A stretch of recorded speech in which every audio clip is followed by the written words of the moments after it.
The delay is fun. I'm gonna be watching the live stream the whole time. Just That's right fine. You can keep that there. Actually, it's good so we can tell and turn. Yeah. We'll test it for audio and stuff here. Are we good? I think I'm gonna take this for a moment. Hello. Here. Hello. Whoa, live on it. Yeah. All right. We're Good. We're good. Hello. Howdy. I'm Adam Moran. This is. Gray Johnson. I'm Kevin Kopp. So we're here for Decisive Eras, and we're going to be covering a various amounts of topics today. We're gonna start off with showing our first new episode, which is the Syrian Wars between the Ptolemaic Kingdom of Egypt and the Seleucid Empire, which controlled Anatolia and the Near East all the way to India. So they're the two most significant Alexandrian successor states other than Antigonid Macedon, and they faced off each other in a series of 6 major conflicts over Syria, the Levant, and basically led to their own destruction by whittling away at each other's strength and annihilating their forces in constant wars over a century. So that's what our latest episode is going to be on and that's what we're going to show right now. So we'll discuss it after we play this. Gaza, southern Palestine. This is the site of the ancient town of Raphia. Hi, I'm Adam Moran. In 217 BCE, a great battle would take place here at Raphia between the two most powerful Alexandrian successor states. The Ptolemaic Kingdom and Seleucid Empire are at the height of their power, and the wars for control of Syria and the Levant have reached a climax.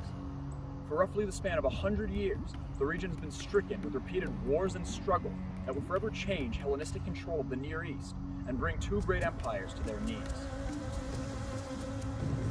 Now prepare to witness the various battles and conflicts that took place during the 6 Syrian wars as the Ptolemies and Seleucids battle for control of the region.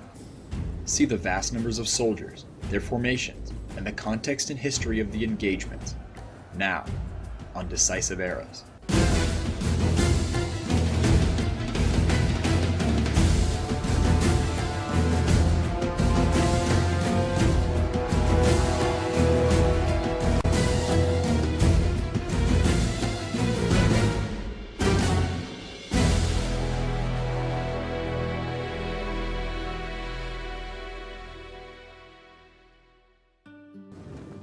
To fully see how the region of Syria was plunged into chaos, we must go back over a century before Raphia. Following the death of Alexander the Great, his vast empire was left with no true heir. It didn't take long for conflict to begin, and the 4 wars of the Diadochi would be fought, leaving the empire permanently divided. By the end of the wars, Ptolemy I would rule over Egypt, and adopted many old pharaonic practices and traditions in hopes of maintaining control, as well as claiming dominion over the Syrian region. However, Syria had actually been promised to Ptolemy's ally, Seleucus. Not wanting to start another war, and as a gesture of goodwill to Ptolemy for his aid in the past, Seleucus did not take military action, and the two kingdoms remained at peace. The peace would be short-lived, however. After the death of Ptolemy and Seleucus, their successors would show little interest in maintaining any kind of peace. Less than 3 decades later, the new ruler of the Seleucid Empire, Antiochus I, was keen on expanding his territory into Syria and Anatolia. Ptolemy II, however, stood in his way. He had proved to be a powerful leader, as well as a skilled general, and was prepared to defend his territory. Thus began the First Syrian War in 274 BCE. The Seleucids found initial success by quickly conquering land along the coast of Syria and Anatolia. The Ptolemies had been taken off guard. However, Ptolemy II was quick to respond. Due to a combination of diplomacy and skilled tactics, he was able to retake all lost territories, as well as expand deeper into Seleucid Anatolia by 271 BCE.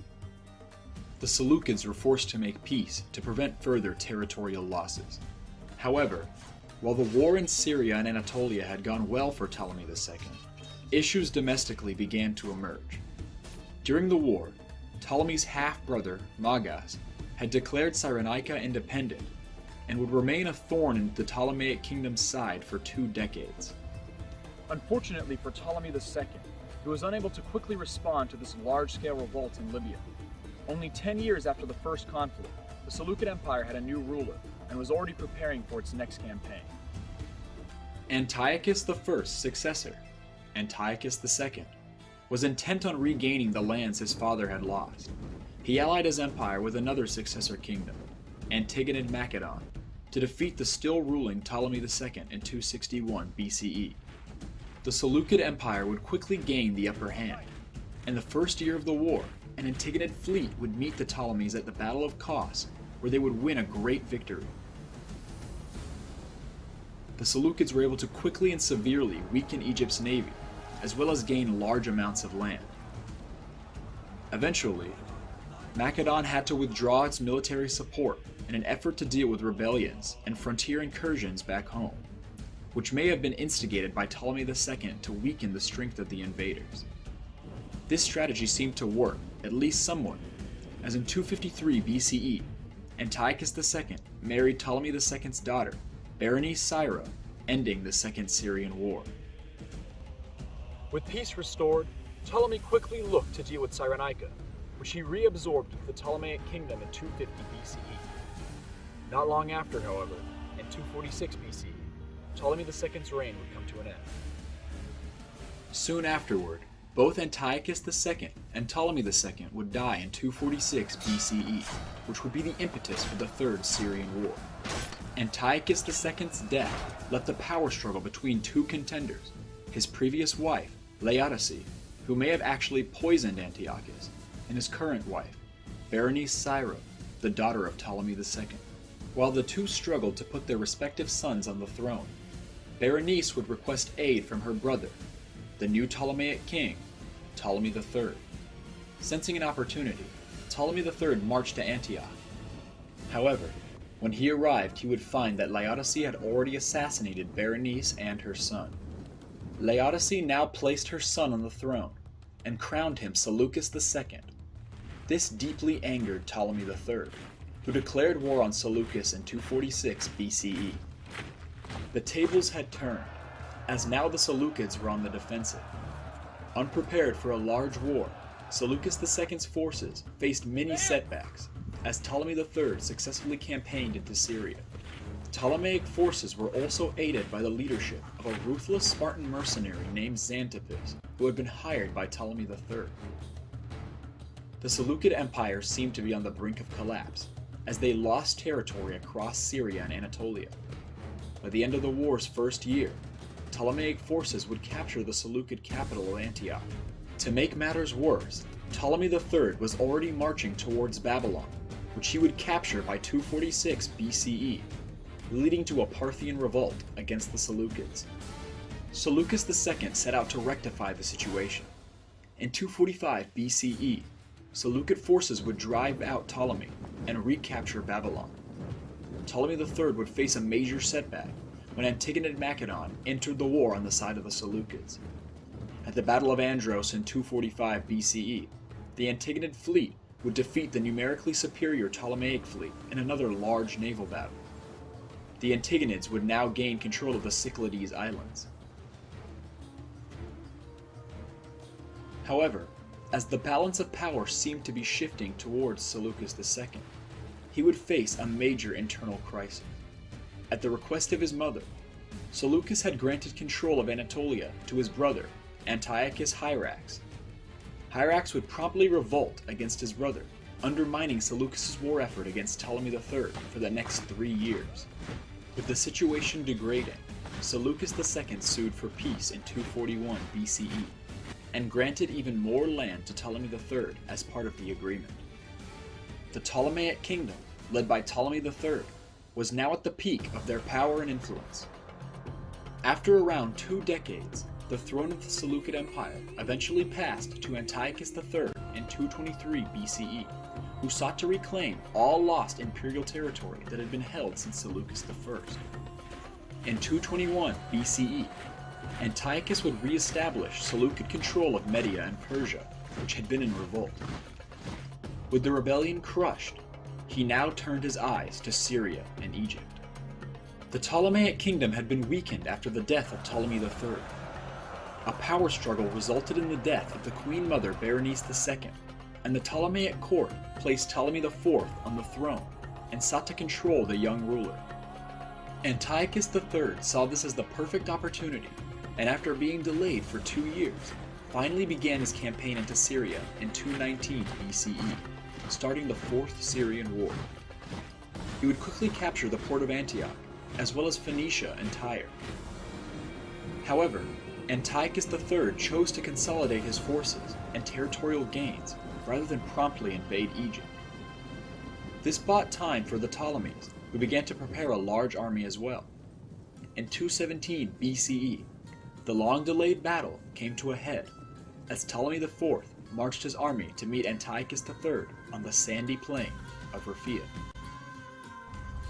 In 217 BCE, Ptolemy IV and Antiochus III would face off at Raphia in the largest Hellenistic battle since Ipsus nearly 80 years before. Close to 150,000 men would fight to decide who would control Syria-Palestine.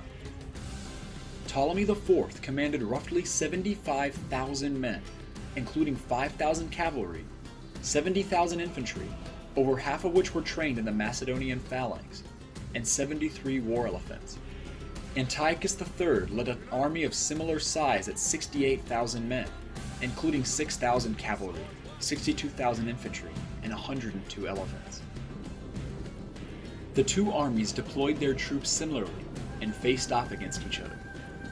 Phalanx infantry was concentrated primarily in the center, with the war elephants and skirmishers positioned in front of the infantry on either flank. Both sides split their cavalry and placed them on the wings of their army. Ptolemy would command from his left wing, and Antiochus would command from his right. Both sides charged both flanks of their elephants. However, the larger Seleucid Indian elephants sent the smaller Ptolemaic African elephants into a panic. As they retreated, they caused disorder in the Ptolemaic ranks. Antiochus III led his right-wing cavalry into the Ptolemaic left wing, which were overwhelmed, forcing the Ptolemaic left back. The two armies' phalanxes now collided in full battle. Ptolemy IV would ride to the center of his phalanx to encourage his men in the attack. Fortunately for the Ptolemies, the Seleucid elephants on the left flank refused to advance, perhaps scared by the noise of battle. Taking advantage of this weakness, the Ptolemaic cavalry moved around the elephants, attacking the Seleucid flank. The Ptolemaic phalanx now drove back the Seleucid phalanx, which began to retreat. At the same time, Antiochus III chased the retreating troops on the Ptolemaic left, believing he had won the battle, and the Ptolemaic army was in full retreat. Antiochus III would soon realize his mistake. He attempted to lead his cavalry back around to attack the Ptolemaic rear, but it was too late, and the battle had ended. Ptolemy IV defeated Antiochus III and forced him to retreat to a nearby city. While Antiochus III hoped to regroup for another attack, his troops refused, and so he was forced to call a truce with Ptolemy. The Battle of Raphia, the largest battle of the Syrian wars, was won for the Ptolemaic kingdom by Ptolemy IV. Thus ended the Fourth Syrian War. The Ptolemies would win a stunning victory over the Seleucids and cause massive casualties. Antiochus III had been dealt a major setback, and Syria-Palestine would fall into Ptolemaic hands. Despite the victory, Ptolemy IV declined to advance any further to recapture Antioch. The Ptolemaic kingdom continued to weaken as they faced economic issues and rebellion. Eventually, this culminated in a large nativist Egyptian revolt. Emboldened by their performance at Raphia and their level of training, Upper Egypt fell back into native hands for the first time in centuries. The native pharaoh, Horwennefer, captured Thebes in the last years of Ptolemy IV's reign in 205 BCE.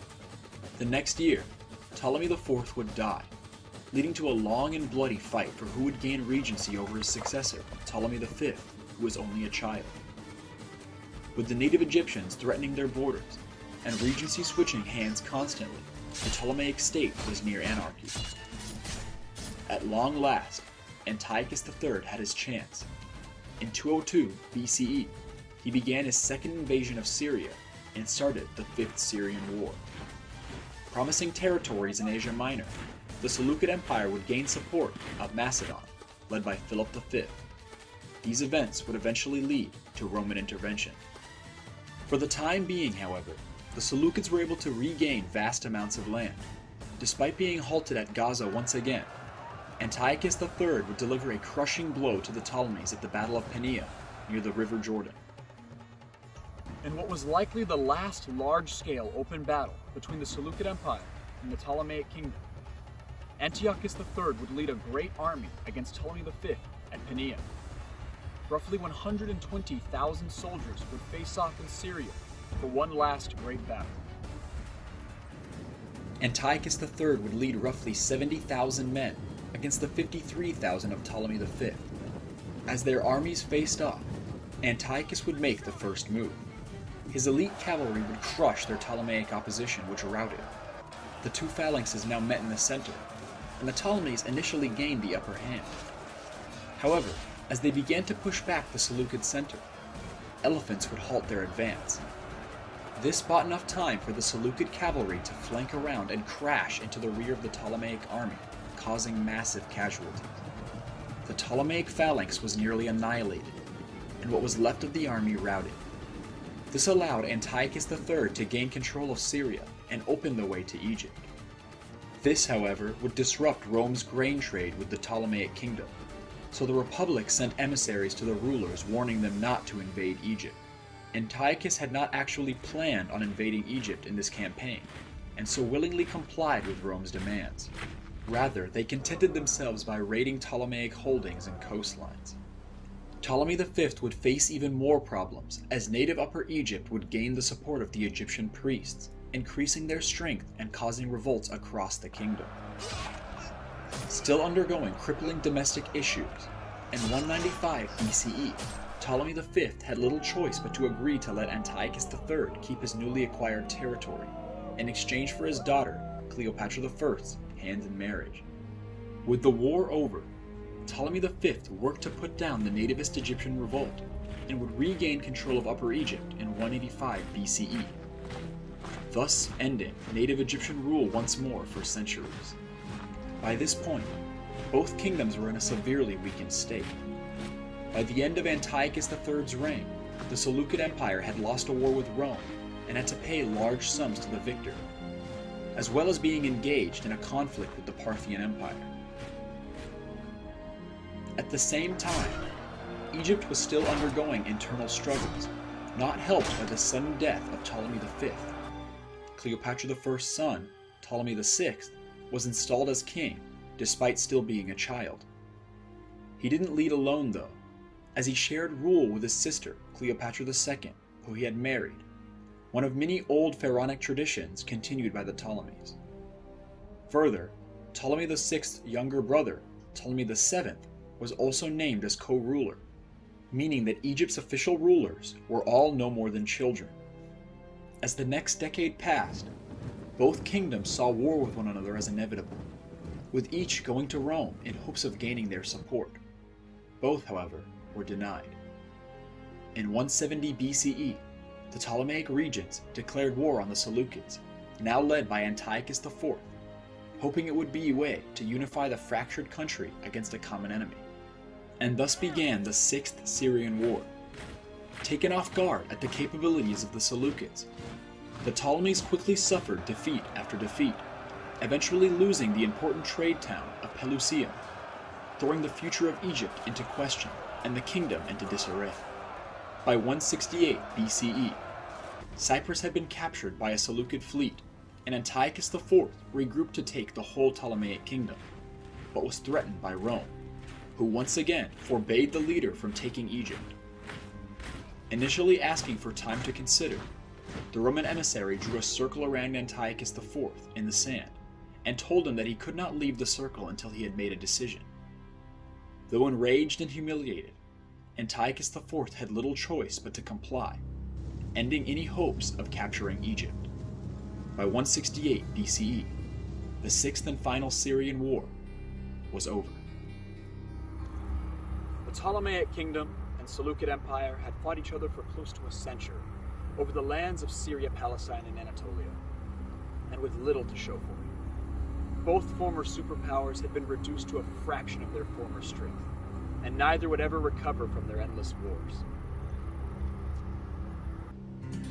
Both kingdoms would continue to fight each other in future conflicts, and by the end of a long string of wars, both combatants were severely weakened and susceptible to attack. The 6 Syrian wars had left the 2 largest Hellenistic kingdoms as a shell of their once great power. Their deterioration was so great that not long after, the Seleucid Empire would collapse entirely, leaving Ptolemaic Egypt as the last successor kingdom, before Egypt's eventual integration into the new power of Rome.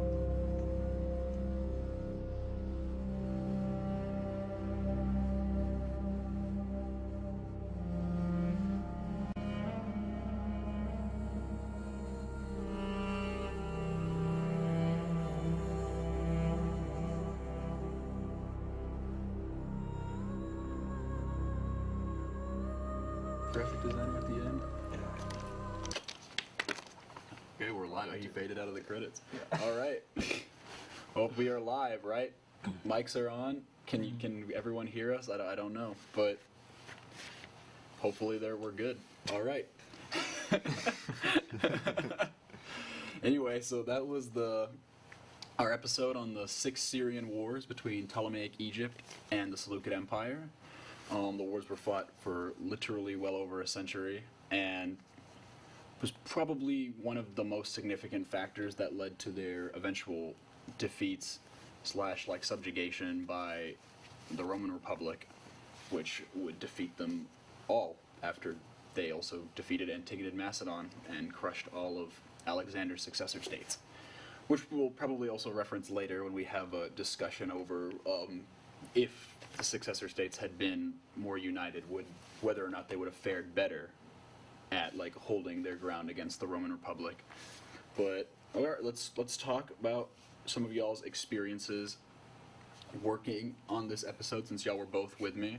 So who wants to go first? Just kind of talking about whatever, either just from the live part, writing, just anything. Who wants to go first? Just I'll let you take over first. Okay, I'll go first. I wrote the episode, did it all in one sitting, which evidently was not enough writing because we had to add more. But, Yeah. I'll try harder next time. I'm still working on the next script, and it's looking to be a pretty good one. Yeah, and we'll be getting into more of like some of our future projects after we discuss more about the Syrian Wars, and you can tell people about basically what you've done so far for one of our newer episodes, the Russo-Japanese War. You also did write the Battle of Hastings and Battle of Stamford Bridge. Oh yeah, script. I did write that one. I forgot about that. It's been a while. It's been kind of stuck in limbo for a little bit, but we'll return to those in a bit. But yeah. Gray, if you want to discuss anything about your experiences. I know you did the graphic design stuff, and you also, you were obviously acting. Kevin also acted as well, by the way. And just go into some stuff about that. Yeah, so I guess like I did a few of the maps, like the battle maps on there, and it's fun. Although those in particular, I believe it was the second one. It wasn't Raphia, it was whichever one came after that video. Pania. Yeah, that one, there was like a lot of conflicting information on what happened, and Yeah. it's what it's what you get when you kind of reference these older accounts. And on one hand, at first I thought it was like kind of like almost nerve-wracking that there's not like a definite like thing to go off of, but on one hand it's kind of fun being able to like look at all these accounts and kind of try to imagine what it is for yourself. And so that's interesting. And being there on set as an actor is pretty great. I don't think I've ever died so many times on camera. Me too. I've died a plethora of times. I haven't kept count, but I think on screen I've probably died at least 30 times. But in fact, I think there's probably all of us have had experiences where we've probably not even had fatal wounds and just kind of like fell over. oh yeah, there's definitely times like that where you kind of just get little bit of slash, and it's like that wouldn't have even gone through your armor, but you know, I'm gonna fall over now. I'm a method actor. I push through the pain. Exactly. But yeah, and we can also, Tyler, if you want to bring up some of the graphics of just some of the drawing style images from specifically the ones from the Diadochi and Syrian Wars kind of images, and kind of we can have them on the bottom. Yeah, there's some of them. So that one was actually from the Diadochi one, but I'll touch on something that Gray had mentioned about like doing research about lots of these battles and stuff. And yeah, there's some battles that we have like a name for, and there's just no other information. Like there are two major naval battles that take place in the Syrian Wars, and there is literally no information. We basically have these are the two sides that fought. This side won. Maybe this one was like had more ships than the other one, and that's it. And we get the aftermath. But like otherwise, there's basically no other information. And so, and then on other occasions, there's like conflicting information. Like Gray mentioned for the Battle of Pinium, we don't even have like a set name for Pinium. Sometimes when you look up Pinium, half the time the name is like Pinion, and I don't know. You can use both, I guess. We went with Pinium, but Specifically for that battle, because I'll look at like other battle maps for inspiration. I think it was that one in which the only battle map I could find was in like all Russian, like, or it was some. yeah, there's like a lot of those like geographical maps too that are in like, or political maps that are like only in French or something. They're from some French textbook from like 1984, and well, I use that very specific year, but they're from a French textbook from the 1980s or something, and it's just like, yeah, just gotta go with the French. Like literally. In one of my classes, our professor, almost all of her PowerPoints will have like political maps, and almost all of them are in foreign languages. Like none of them are in English. It's kind of wild. There's a real need for some good graphic design out there. Yeah, and that's definitely an important part, because I definitely feel like it is a lot better to have those battle maps kind of either intercut or kind of faded between, just cross-faded with it, because I think it gives kind of a visual idea of how, at least on a strategic level or tactical level rather, the battle is progressing, versus the fact that like if you're just showing some of like the total war footage or the game footage or just kind of talking about it, sometimes it's hard to visualize exactly what's happening, because you're seeing like the action, but also like the AI doesn't really know, like it needs to follow Antiochus's strategy from Battle of Rafia. It's just like, I'm gonna move my guys forwards, and so like it doesn't really maybe necessarily give you the perfect idea of how that thing goes, but the map, the battle map definitely gives you a better understanding of kind of how events are progressing. I mean, yeah, it's just like a big blob of 140,000 people all kind of poking at each other. You don't really. Yeah. I mean, I'm pretty sure like the commanders basically couldn't even tell, and I think that's probably what. I mean, even in that battle in Rafia, Antiochus III, also known as Antiochus the Great, literally left the battle after he routed the Ptolemaic left flank, completely thinking they had won, which can just tell you, like, I mean, this man was in command of like 70,000 people, upwards of, and there's no way that he could tell what was going on. I think the battle stretched for technically like kilometers, or like, if you want to go with imperial, like miles technically long of a battlefield, and so there's no way that he can see what's going on the other side of the battlefield. And if he thinks that what he's broken through with however many thousand like cavalry and elephants that were with him at that point, and he's broken through this flank, he might have thought that the whole thing has just gone to doo-doo, and he's won. And literally that's the reason that he lost that battle, because he went off the field and didn't return to do that whole hammer and anvil thing of like the successor strategy that Alexander had created, and he was basically lost because of that. Yeah, I think it's like that's, I guess, one thing that's what you get with the battle maps is being able to like see everything from a nice, clean, top-down perspective, but at the same time, you don't really get a lot of the confusion of it that like maybe you get with like some of the video game footage where you have like all the models, but even then it doesn't do it like justice how many people are actually there, and how I imagine confusing that would be if you were there. I don't know, it'd be wild. Especially because in the Total War footage we remove all like the flags and stuff, but like all the gaming elements that allow you to like see kind of more clearly who's what. But yeah, would you want to add anything onto that stuff? Like I know you didn't really I guess, work as much with the graphic Yeah, design battle part. maps wasn't really But if, my thing. maybe like doing, I guess, research for like the battles, like when you're writing about them, like choosing what account to like describe or kind of going up. Do you want to discuss any of that? I And always- like, not just for this episode, if you also want to expand to other ones that you've written. I just try to look at multiple different videos because and sources, because some of them cover specific parts of it. Like the Russo-Japanese War I'm doing right now. Some cover the pre-war era a bit more. Some of them focus just on like a single battle, like the Battle of Tsushima Strait. Others kind of do the whole thing. So you have to take bits and pieces of each of them and see how they correlate with one another. And just kind of do the best you can with it. Yeah, and I do feel like the more modern some of these events get, I guess, would you say that it's easier to like find more Well, yeah, information? definitely, because people are more sort of attuned to keeping track of these things, and plus there's less, centuries of degradation of information. Yeah, for sure. And I mean, so much of information, especially from the period of antiquity, is completely lost to us. I mean, we have lost so much stuff. Like maybe a lot of this stuff was written down, but we have no way of knowing because it's been just destroyed by elements, destroyed by people. Like it just depends. But I mean, we don't even know where Alexander the Great's body is. But we think it's under the water in Alexandria, but somewhere. Should But, be Indiana Jones 6. yeah, finding Alexander's body. That'd be cool though, actually. It'd be fun. Fun little boys trip. Zombie You'll find this Alexander. But yeah, do we want to keep touching on the Syrian War? Do we want to like is there any kind of interesting parts of those insane 6 conflicts that span centuries that you found particularly interesting? The Ptolemies are really unoriginal with their naming scheme. But I think we all agree on that. Yeah, I don't think there is a single Ptolemaic ruler that's not named Ptolemy. I think even the ones that have like other names are like, I don't know, they have like titles that are some like, I think Ptolemy the First's title is like Soter, which means like savior, but I don't know all of them. There's too many. One of them is like, I think Philadelphius or something. If I can pull it up, how many? It's one of my favorite states. It's Yeah, in we the don't top even, 50. some of the titles we don't even know what they mean. Like Antigonus II, like I think his title is like Gonatas. We don't know what it means. We don't know what it references to. It's like a mean name. Maybe, I mean,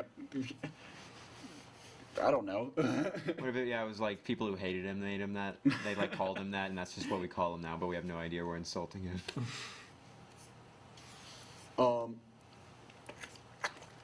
Anything other than the names did you think was particularly interesting, other than just the fact that all the Ptolemies named themselves the same thing?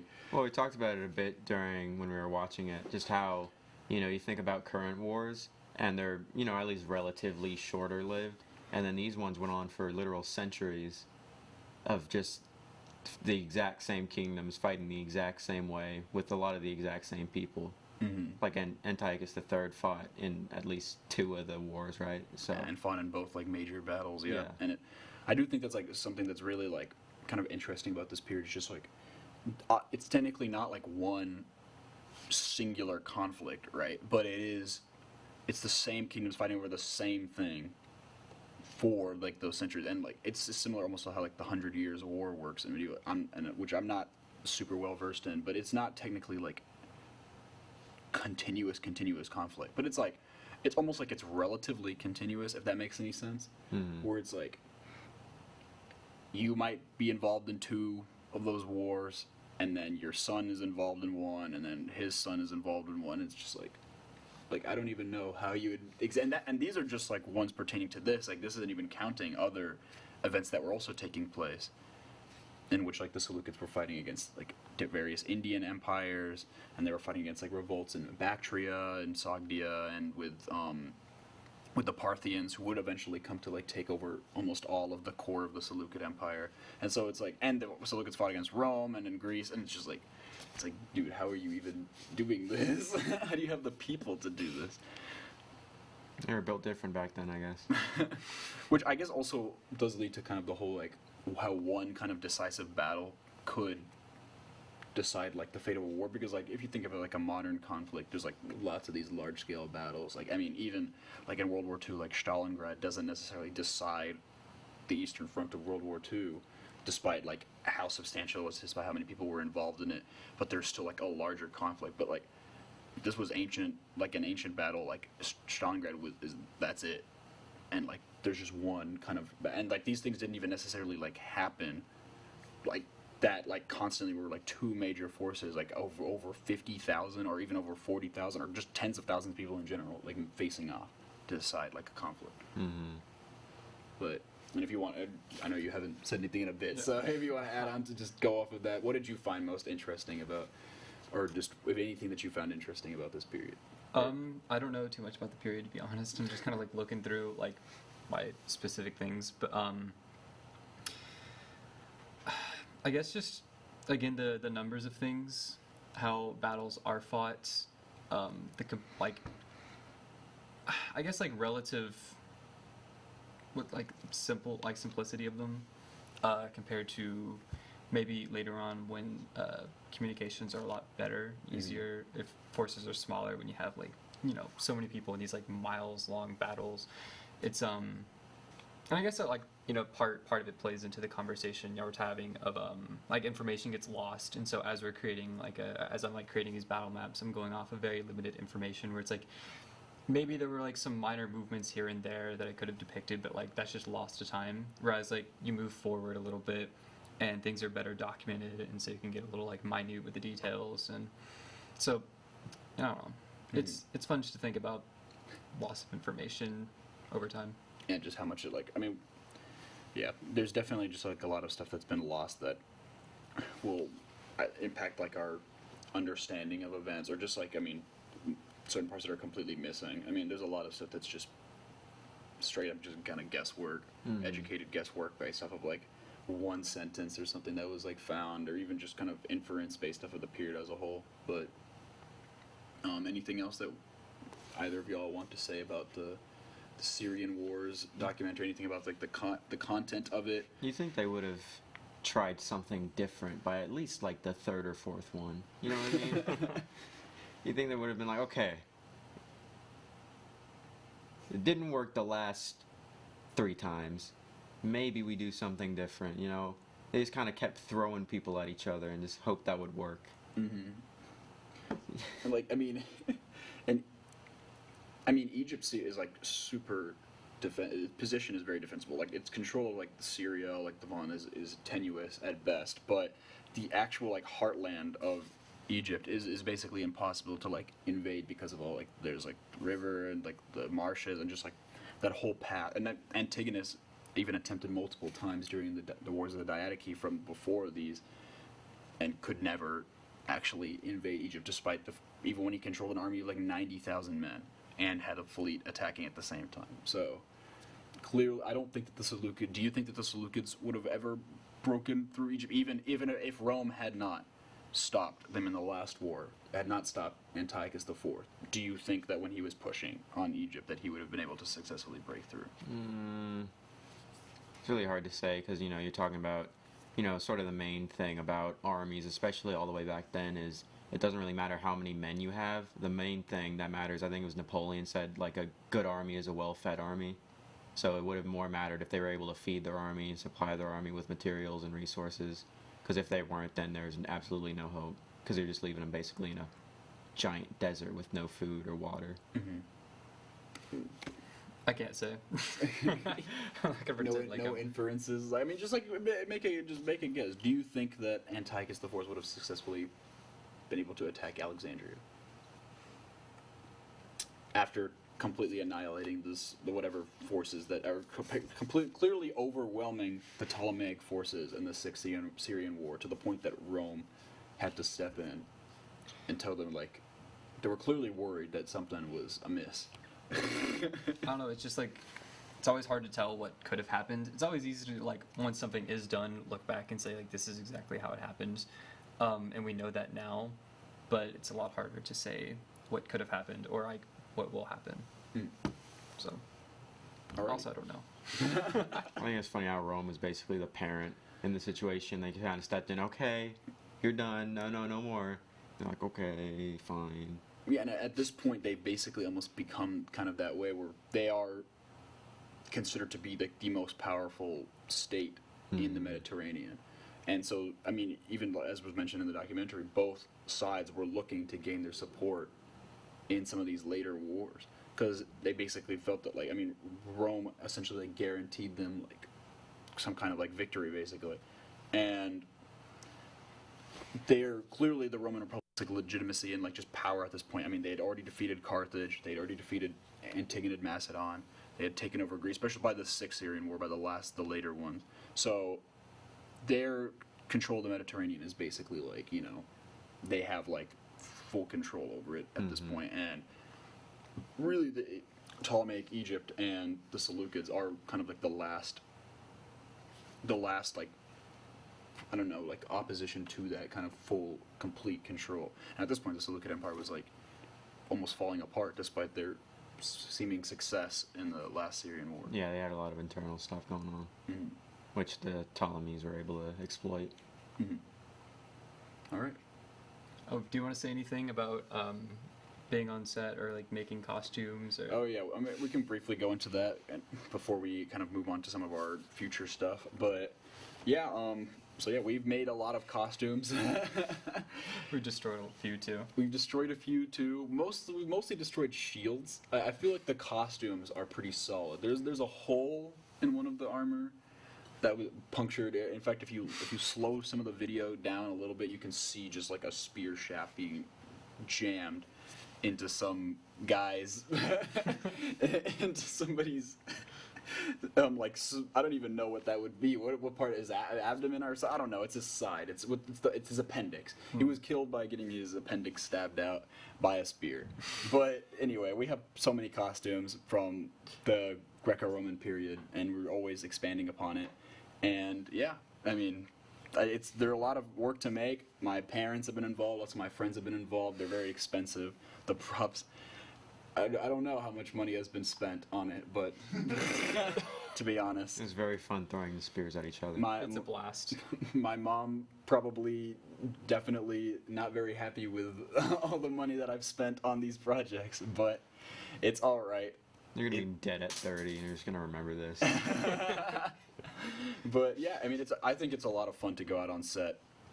Oh yeah, And to just, I think that's probably some of the most fun part of it is just, you know, going out there, smacking your friends with some plastic swords and stuff, and, you know, I think it's fun, and we're gonna be doing it again. So, Yeah. but Hyped for that. I'm hyped for it too. Oh, Cameron, do you want to come swing on in? I don't even know what we're talking about, but sure. All right, we have a guest appearing. You want to pull up a chair and just bring on up? We have a guest joining us, the one and only. Not sure if we got a spare chair around here. There we are. Hi, camera. Where do you want to slide in? I'll slide in front of the sign that says where people tell us to donate. All right, we're being joined by a guest Oh, currently, man. the one and only Cameron Radine. Oh, how we doing? So we're currently just wrapping up kind of our discussion of the Syrian Wars documentary. I don't know if you want to add anything before we... I have nothing to add. Then we'll transition to some of our future stuff, and we can kind of just also, you can add on anything that you have and any information, and just, but yeah, we're developing multiple episodes currently right now. We're doing Hastings and Stamford Bridge, which has been written. The maps are being currently developed, and we just gotta, you know, get it all done, kind of. So that's going to be our first medieval episode, literally the kind of quintessential start of the medieval era.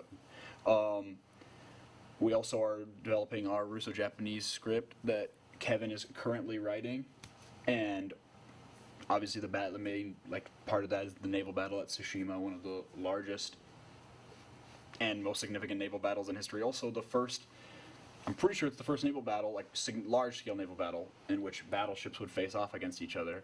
And it's also only one of two in history in which battleships would face off against each other in large naval battle without aircraft carriers. So, kind of interesting fact. And the other one is Jutland from World War I.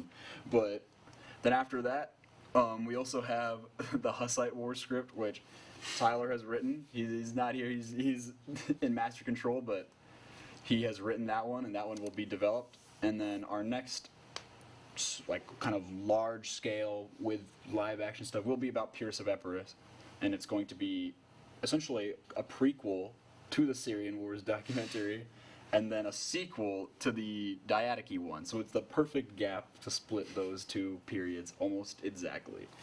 So yeah, if y'all want to talk about anything that y'all have worked on with those, any information y'all want to discuss about that, same camera, if you want to just add on anything, any of your experiences, just hitting people with plastic swords, like just anything, just feel free. Who wants to go first? Well, I like the idea of the Hussite Wars one. Mm-hmm. That's a very funny time in history because it's the Reformation before the Reformation. Catholic Church basically tried doing a little crusade against Bohemia about 4 times, kind of made the Bohemian identity what it is, because they just roll up in wagons with crossbows and kind of drive by people, which is actually how they won about 4 or 5 crusades against the rest of Europe. I'm sure Tyler has like also a ton of stuff to say about this. Do battle wagons. The battle wagons. If it works, it works. Yeah. If it works, it works. Actually, someone sent me that. Someone texted me, if it works, it works, and it was like quoted by Plato. It's not actually a Plato quote, but you know, it's definitely Plato's most famous quote. If it works, it works. So, but yeah, anything else y'all want to add? Just going off of stuff that y'all have worked on, just going off of some of the new stuff, and then we can kind of just go on there and we can get into kind of more of the alternate history discussion. But first, let's just get some information of just kind of stuff that y'all been doing on it. Well, I'm gonna be honest. I had completely forgotten if I had written Stanford Bridge until you brought it up a couple of years ago. It's been a while. It has been a while. It's been a few months, to say the least. Yeah, that one was fun to work on. Mm-hmm. It was, yeah, Tall Stig especially, because he gets really mad and he comes back and his brother's like, dude, I'll take you in, you're fine. He's like, nah. And I'm too honorable for that. Then he gets killed. Spoiler alert. Any like, who's your favorite of the like 3 kings? Is it William the Conqueror, Harald from Norway, Harald Hardrada, or Harold Godwinson? Probably Saxon? the Viking Harold. I don't know, Yeah. Vikings seemed cool. He seemed like a I cool don't guy. even remember. Do you know? Does Harold? Does he die or did he just go back to Norway? I don't remember if he was if he I think I'm perished. fairly certain he dies. It's decisively defeated at Stamford Bridge, but then everyone just goes out on to Godwinson, who, like, in 2 weeks at Also- Hastings also will take an died. arrow to the eye. So, And also die. Yeah. So, yeah. Actually, yeah, I just did I finished the maps for those not too long ago because I also kind of forgot that this was an episode until school happens. School does happen. And life, and I just forget, and I'm lazy. So I did like the maps for that, and like I guess it's back to that thing of like when you have like some of the battles are just not very complicated at all. Like that one specifically is very very simple. Yeah, it's just literally like a shield wall on a hill, and then they just like shoot some arrows at them, and then they advance forwards, and then they're like, oh no, Harold's been shot in the eye. Nay. I imagine it'd be very like anticlimactic to see in person. Well, I mean, not if you're the guy like fighting and getting shot in the eye. A little bit more intense for you. But if you went back in history expecting like this to be such a Pivotal battle. pivotal moment in history, and then it's just dudes on a hill, dudes not on a hill, they get on the hill, guy gets shot in the eye. And I guess there's like a little bit more, obviously, but I think there were like a few thousand people there. Which is also They're probably having a bit of a rough time. I don't remember the exact numbers of the Battle of Hastings, but it's like also like this is like one of the most famous battles in history, and its scale is like nothing compared to like and battles from antiquity that people don't even know about. and that's because we have a very England-centric view of the world coming from a former English colony. Because America, as it exists right now, is still a bit of a microcosm of England post-English Civil War. As such, we carry on a bit of that legacy in our thought there. Also, you have the well-preserved Bayeux tapestry there, which is a misnomer. It's an embroidery, not a tapestry.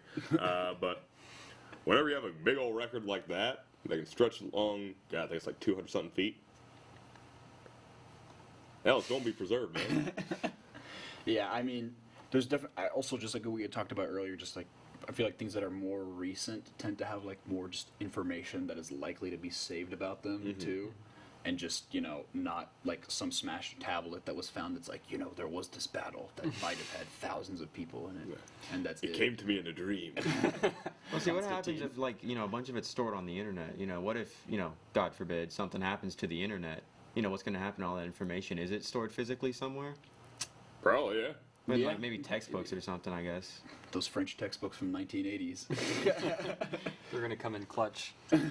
And that kind of like it's like talking about Hastings, there's that one part where kind of similar to, I'm forgetting the name again, but it's not Rafia. Pinium. Pinium. No, it was Rafia. I'm thinking about like in Rafia, where again, I'm forgetting everyone's name. But the guy who thought he won and he started going after the flank. Yeah, it kind of reminds me of like at Hastings, where that one side kind of like really starts beating back William's dudes, and they kind of like pursue him. And they thought that they had won. Yeah, and then they get like. And this is even on like this is on a smaller scale. That's like, you know, there's thousands of guys here, right? But like just imagine that scaled up by like 10. Mm-hmm. So you can imagine like if people can't even tell what's going on with like a few like 1,000 people fighting each other, maybe like in total like 15,000 total people there. You can only imagine what it's like if there's like 140,000 people present, or even in like some later Roman battles where it's like, yeah, there were like just 200,000 guys on each side potentially, and it's like, I don't even know if this is an exaggeration or if this is like literally there was like hundreds of thousands of people facing off in some Anatolian field or something, or like it just like. Wasn't that the thing at Cannae where it was like 10% of Rome's male population died in that battle? Yeah, they had Rome had crazy like that. 80,000 men. They'd amassed the largest Republican army they'd ever amassed, and they confronted Hannibal, who had 50,000 troops, and like Hannibal was like, "Oh, I can't feed these people, so no prisoners," and he just massacred everyone that he had surrounded in that battle. They collected all the senatorial armbands, and I think it was like well over like 200 from like patrician families. Oh my god. Fun. Yeah. It's just like, and then they still recovered, and Hannibal still lost. So I don't know. Rome is definitely just built different. If you want to talk about something built different, then it's Rome. Yeah. Because I don't know how they lose all these like major battles. They lose to Pyrrhus or multiple battles. They lose to Hannibal or multiple Hannibal in the Carthaginian Senate. Yeah. You had 3 fronts going on in the Second Punic War there. Mm-hmm. As such, whenever you can't get reinforcements to a single front there, you're going to attrition's going to get you. Mm. And like obviously, I mean, Hannibal he's believed that he was not capable of taking Rome with the forces that he had. I know that's like one of the most major things. Like lots of his like advisors that were like begging him to like try to assault Rome, but he was like, "We don't have the men. We can't do it." I don't know. Maybe, do you think that he would have been able to actually take Rome? Or? Nah. Not since the barbarians. Long, not since the barbarians that sacked Rome all the way until the very late Roman period. Like, was Rome ever touched? Other than those two, like well, obviously the later period, but yeah. In the later period, Rome wasn't even capital anymore, even for the Western Roman Empire. Yeah, it was Mediolanum and then Ravenna. So yeah, lots of shifting around for the Roman capital, or Constantinople if you want to. There's this. Yeah, when Belisarius actually reconquered Rome for the Byzantines, for the second time from the Lombards, there's like something where it's like, dude, it's just a bunch of ruins. Like, what are we doing anymore? I know it's like this big spiritual victory, but there are like 2,000 people in this whole city. Because I know, like, by the later Roman period, like, the population of Rome had dramatically decreased. Oh, like, yeah. it was, like, it was, like, super, super significant. Because I don't remember exactly. I think even John Green, like, mentions it in his video. It's, like, Constantinople had, like, over 1 million people. And Rome, he used to have over 1 million people, but now it's, like, 100,000 or something. It's just, like... A couple guys and a dog, you know? Do you want to add anything to this guy? No. Any words about Rome? Nah. Pretty Okay. cool. Well, then, if we want to get into some more, like, I guess, discussion-y stuff about, like, kind of craziness, we'll go from, kind of transition from some of our new stuff. Do any of y'all have anything yet left that y'all want to mention about, like, any of the new episodes? The Pyrrhus episode is probably going to be the one that comes out next, despite its recency and, like, actually being picked. We're filming literally next weekend. We're filming next weekend, so that'll be a lot of fun, and then it'll get made when it's made. But any last comments for this? Do you want to move on to the next kind of topic stuff? All right, we have reached the official current end of that segment. Now it's time for comparison / alternate history time. So we're gonna start off with Antigonus wins at Ipsus. and Seleucus dies by a javelin. And Lysimachus also dies by a javelin. Anyway, Antigonus incorporates all of the eastern parts of Seleucus' territory, incorporates Thrace. Egypt is still independent, and Cassander still controls Macedon. Do you think Antigonus sweeps into Macedon? Do you think he defeats Cassander? I feel like Cassander's like a lame-o. Probably easily, if you already have that many men. Yeah, I mean, and I know this is kind of like a more limited area. If y'all want to, kind of. Yeah. I guess it depends. Oh, sorry, you go. All right. A lot of Antigonus' strength lied in his cavalry, which in the mountainous terrain of Macedon might not have been as funky. With that being said, he was also older than almost. Yeah. He was older. He was old as poop. He was 81 years old. Yeah, he was 81. I mean, even if he had passed away, like, do you think even his son Demetrius was clearly capable? Demetrius the Besieger? Yeah. Demetrius Poliorcetes, the man, the myth, the legend. But yeah. So I guess then I'll broaden this to something that maybe like you can kind of have like a just more like broad kind of understanding. So let's just say that Antigonus wins at Ipsus. He goes and incorporates everything other than the Ptolemaic kingdom. I think that he'd still probably try. But considering there's like multiple failures in this kind of area, I don't know if he would have maybe ever found success completely there. Maybe kind of semi-vassalized sort of thing, but I think it would remain independent. But let's talk about this kind of impact on like Rome.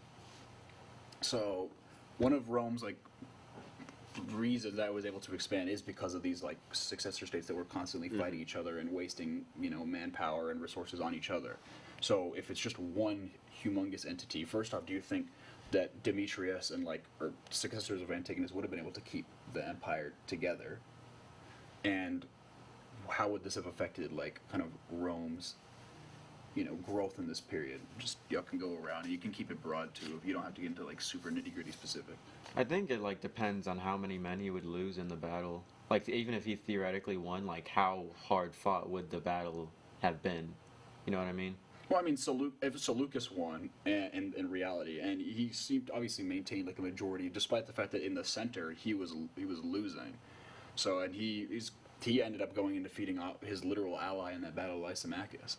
So I think that because also most casualties in ancient battles happen during the retreat and not during the actual combat, because people don't like to really kill each other. I don't know how else to expose it. It's literally just they kind of just poke at each other for a really long time, and so it's more of a shift of momentum, and then when you run away, then the people kind of, because they're no longer threatened, then they that's where most casualties happen, which is why you'll look at, even with Caesar's accounts, obviously these are exaggerated, right? But it is somewhat believable that he could have had only a couple thousand losses and then defeated thousands of Gauls if they were running away.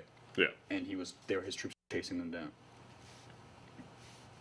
There's one thing we learned about the Macedonians throughout history. They just can't keep it together, man. So, that being said, I think after the death of Antigonus, provided he did conquer those swaths of land, it ain't sticking around very long. So you don't think that Demetrius would have been able to keep it? Y'all can add on to this, please. I know that, like I said, I know this is kind of an area that's I guess not as much of your expertise, but just knowing how Alexander's empire fell apart. Well, and one of the major reasons that is because he didn't pick an heir. Yeah. And supposedly said to the strongest as his last words, but obviously Antigonus was capable. Clearly, I mean, Demetrius was also pretty capable, and without any of these rivals around him, do you still think that he wouldn't have been able to keep together such a significant empire? Yeah. Even if he lost his rivals, more would rise up. That's just how Macedonian society worked. It's part of the reason why Alexander never really ruled from Macedon, as Macedon court society would probably had him killed. So do you think that they would have stayed in, do you think their center of power would have remained in Babylon? I think it would have remained in the Anatolian area, yeah. So, and I mean, this could also probably be let's say the Greco-Bactrian kingdom still kind of exists and they take the eastern part. But I don't know. I think that depending on how competent they were and if they were willing to kind of let go of that, I have to be in Macedonia, I kind of idealism or whatever, and they stayed kind of in Babylon, they probably would have been able to have some kind of maintain control. But I mean, look at Ptolemy. Yeah, I mean, and considering how long the Seleucid Empire was able to maintain control of most of their territory, despite constantly fighting other successors, despite also fighting the Romans and also fighting the other Eastern satraps, stuff like that. I mean, I think that they probably would have been able to decently keep their empire together for at least a while.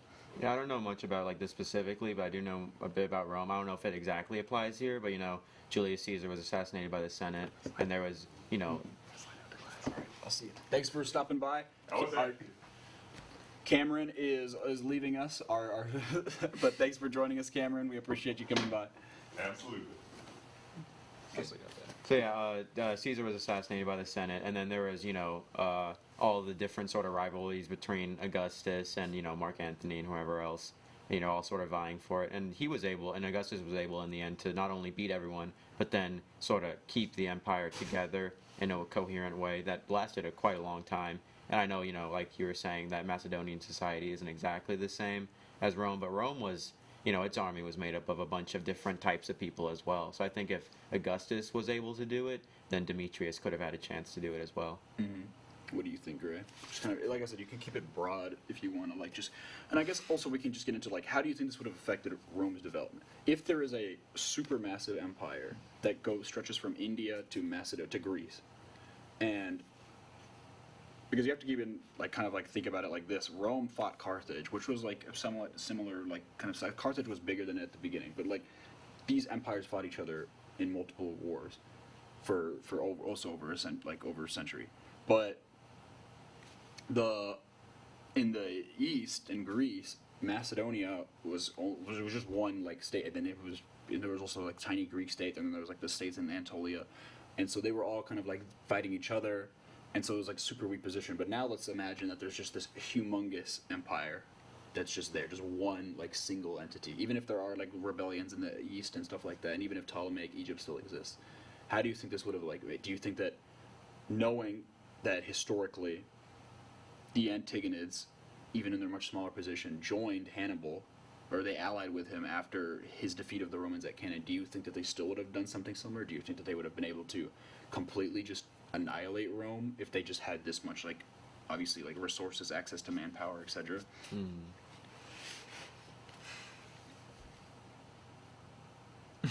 I think Rome obviously would have been in a much harsher state, and whether or not it would have led to the defeat of Rome by Hannibal, maybe not, because they lost a lot of men already to Hannibal, so by that point they were probably already extremely weak in it. But if they were able to pull through that, then they might have been able to pull through a bit more too. But it's hard to say. I'm not going to pretend to know what I'm talking about in this specific topic.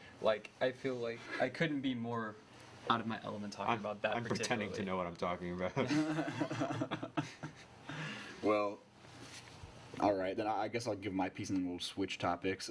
But yeah, I mean, I don't know. I feel just just generally speaking, if there's this humongous empire, and assuming that it's somewhat kept together, then it's probably gonna I don't know if you necessarily completely eliminate Rome, but I think that Rome probably has a much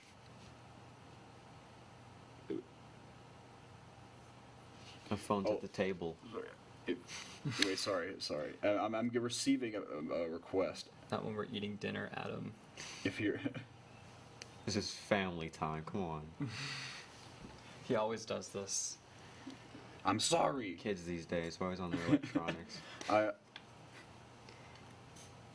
But no, yeah, I mean, I think that there's a single entity that just has this much power, and if it's somewhat somewhat stable, then they would probably be able to at least contain Rome to the Italian peninsula. When this was during the Roman Republic, right? Yeah, so this is during the Roman Republic. This is kind of when it's still on the rise.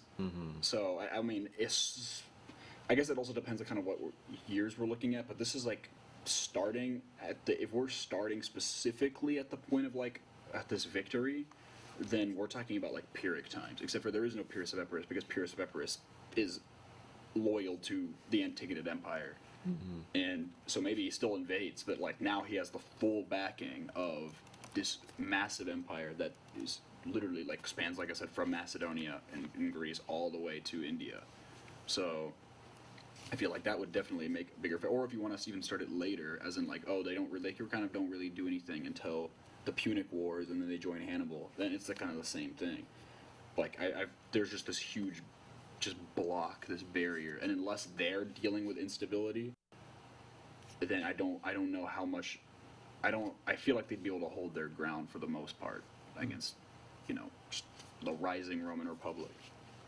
But yeah, and I don't know if you're sorry if you wanna join in, Tyler. If you're up to it, it's up to you, man. You're gonna tag poor Tyler in here. Well, he was asking me. Oh, okay. It's totally up to you. But if you're chilling, we're chilling. Okay, then you said you know a little bit more about like the Roman period. A bit, yeah. I'm in a class for it now. I should. Hopefully. Are you an Octavian man or a Mark Antony man? Well, Augustus did pretty good, so I'll go with him. Mark Antony ran off to be with Cleopatra, so. Well, it was. I mean, okay. Anyway, what about you, Gray?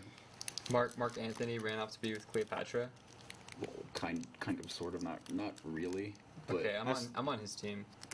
I mean, I'm personally a Mark Antony man. If it was up to me, Octavian would be drowning in. If it was up to me, he'd be drowning right now. No, he would be drowning in Actium. Dang it.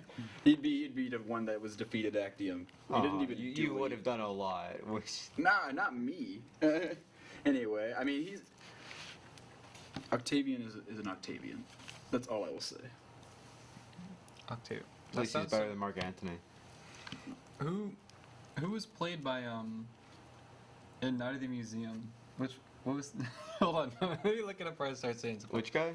Hold on. Who was playing as who? And Tyler. Rami Malek did the one. I know guy. that Tyler's saying that someone needs to be in Master Control if one of y'all like want to swap out with him. Yeah. I can swap. Or do you want to? I don't know how to do it though. Me neither. Well, all you need to do is be able to kind of. There's like he can show you. So if one of y'all want to go in there, and kind of like. Yeah, I'll go look. Also, is Gaius Octavian his name? Is that the guy you're talking about? Gaius Octavius. Octavian, yeah. Okay, so he was in Night of the Museum. Who was he played by? Whoever Steve Coogan is. Is that the one from the second movie? That's from the first movie. He's like the little miniature. Oh yeah, him. Okay, Him and with Jebediah. Yeah. If Ray, if you wanna go in there until we get to the kind of gaming portion, then I'll call you back in. I'll go learn some stuff. Yeah, I mean, all you're gonna have to do is probably press a couple of buttons until we get to that portion, and then y'all will probably switch back. Wait. Actually, by the way, don't you have to leave for class? No. Oh, wait, no, you're back. Sorry, that was Zach. Yeah. Yeah. So once we get to the kind of gaming portion, then I'll call you back in. We'll switch because this topic will kind of just be for not super. I could probably go hang out with Tyler in the master control room, and he can like show me what to do, just in case. Alrighty.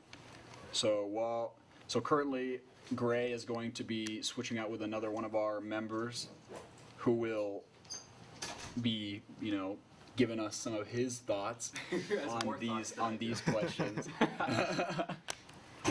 We will finally get someone else in here who knows what they're talking about.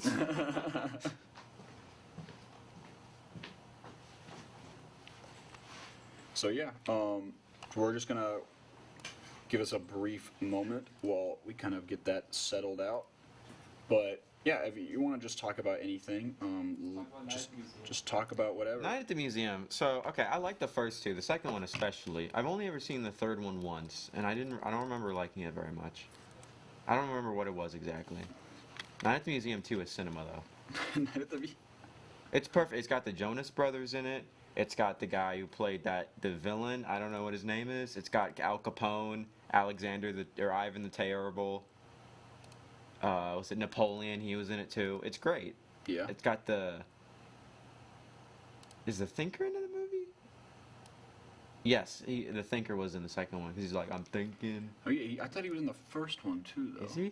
I don't remember. Maybe he is only in the second one. This is such a random topic that we've switched to. Well, I mean, they're good movies. And then it's Genghis Khan, right? He's in them with a bunch of his, or is it like Genghis some Khan other- is in one of them. It's some Mongolian. There's definitely yeah. Mongolians in there. You know, I was just wondering if it was him specifically. I assume so. But yeah, I mean, And Amelia Earhart, not eaten by coconut crabs.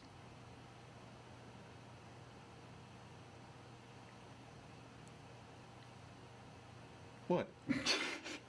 We're making jokes about dudes getting killed by javelins, but coconut crabs is where you draw the line. I'm sorry, but Dude, he got hit a javelin through the eye, but coconut crabs, that's a bit That's too right. far. Hello, How are we welcome. doing? This is actually the first time I've ever been on TV for TSTV. Oh, okay, we're welcoming another member of our show. Tyler is here with us. You want to Yes. introduce yourself a little bit? Hi, I'm Tyler. I'm kind of a new addition. I wrote the upcoming Hussites script, and I guess I'm here because I can talk about stuff. Yeah, and Tyler and Kevin are also working cooperatively to also create the Pyrrhus of Epirus script. So, Yes.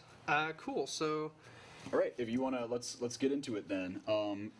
what is our next alternate history topic? Because I think that's what we're on, right? All right, so I mean, do we want to? Do you have anything to say about Antigonid Macedonian Empire? Oh yeah, the whole question of if they could have taken out Rome. So I think a good way to look at this is like how it affects the Punic Wars in the future, because one of the key moments in the Punic Wars is when, you know, Hannibal comes over the Alps and he finally beats a massive Roman army, kills a consul, routs another at Cannae.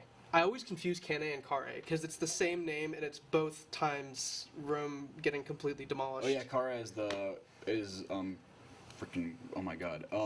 Parthians destroyed Crassus. Crassus. Thank Yeah. you. Oh my gosh. But at the end of Cannae, Eutropius recounts that like the Romans, you know, Hannibal was going to offer the Roman prisoners back to them because he considered them defeated. But he didn't because the Romans actually refused them. The Romans were like, nah, those men were armed and they were defeated. We don't want them back. They're not citizens anymore.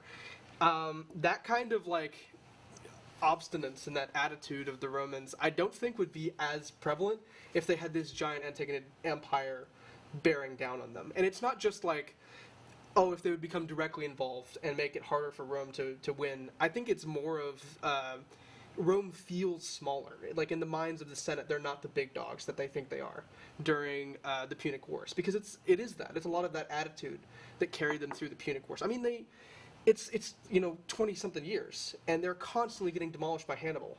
They have to run through 6, 7, 8 different consuls to finally find a guy who can beat him, and the first guy who can beat him, Fabian, has to do it by running away, right? This is not a dude they were going to beat until they found Scipio. So like, that change in attitude, I think, would have a big effect. I think that would really change how at least Rome carried itself in the Punic Wars. And do you think that they would, though, like both the Antigonid Empire and Rome, do you think that they would eventually come to some kind of like physical conflict? I mean, I feel like if you're Rome and you're expansionist, you're eventually going to come into some conflict. But do you think that they definitely hesitate more, considering just this? It isn't just little Greece over here and they're all fighting each other constantly. There is just this humongous empire that is probably somewhat stable, somewhat united.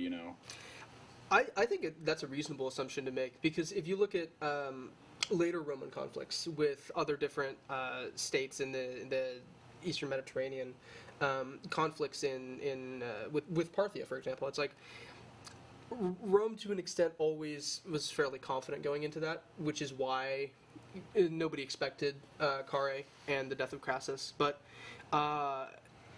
going up against what they know to be this super powerful Antigonid Empire, and something that they can't even imagine at that point at the end of the Second Punic War, where they're still relatively confined to, I mean, even if the Punic War goes the same way for them, they still beat Carthage, what have you, they're still relatively confined to Italy. This is not the Roman Republic at its peak. This is not, even after the Roman Republic in like the time of Sulla and Marius. This isn't the premier power of the ancient world that we know. This is a rising state for sure, but I feel like them going to blows with the Antigonids, to the theoretical extent that the Antigonids would be at, it's not realistic, or at least it's not a realistic chance of victory.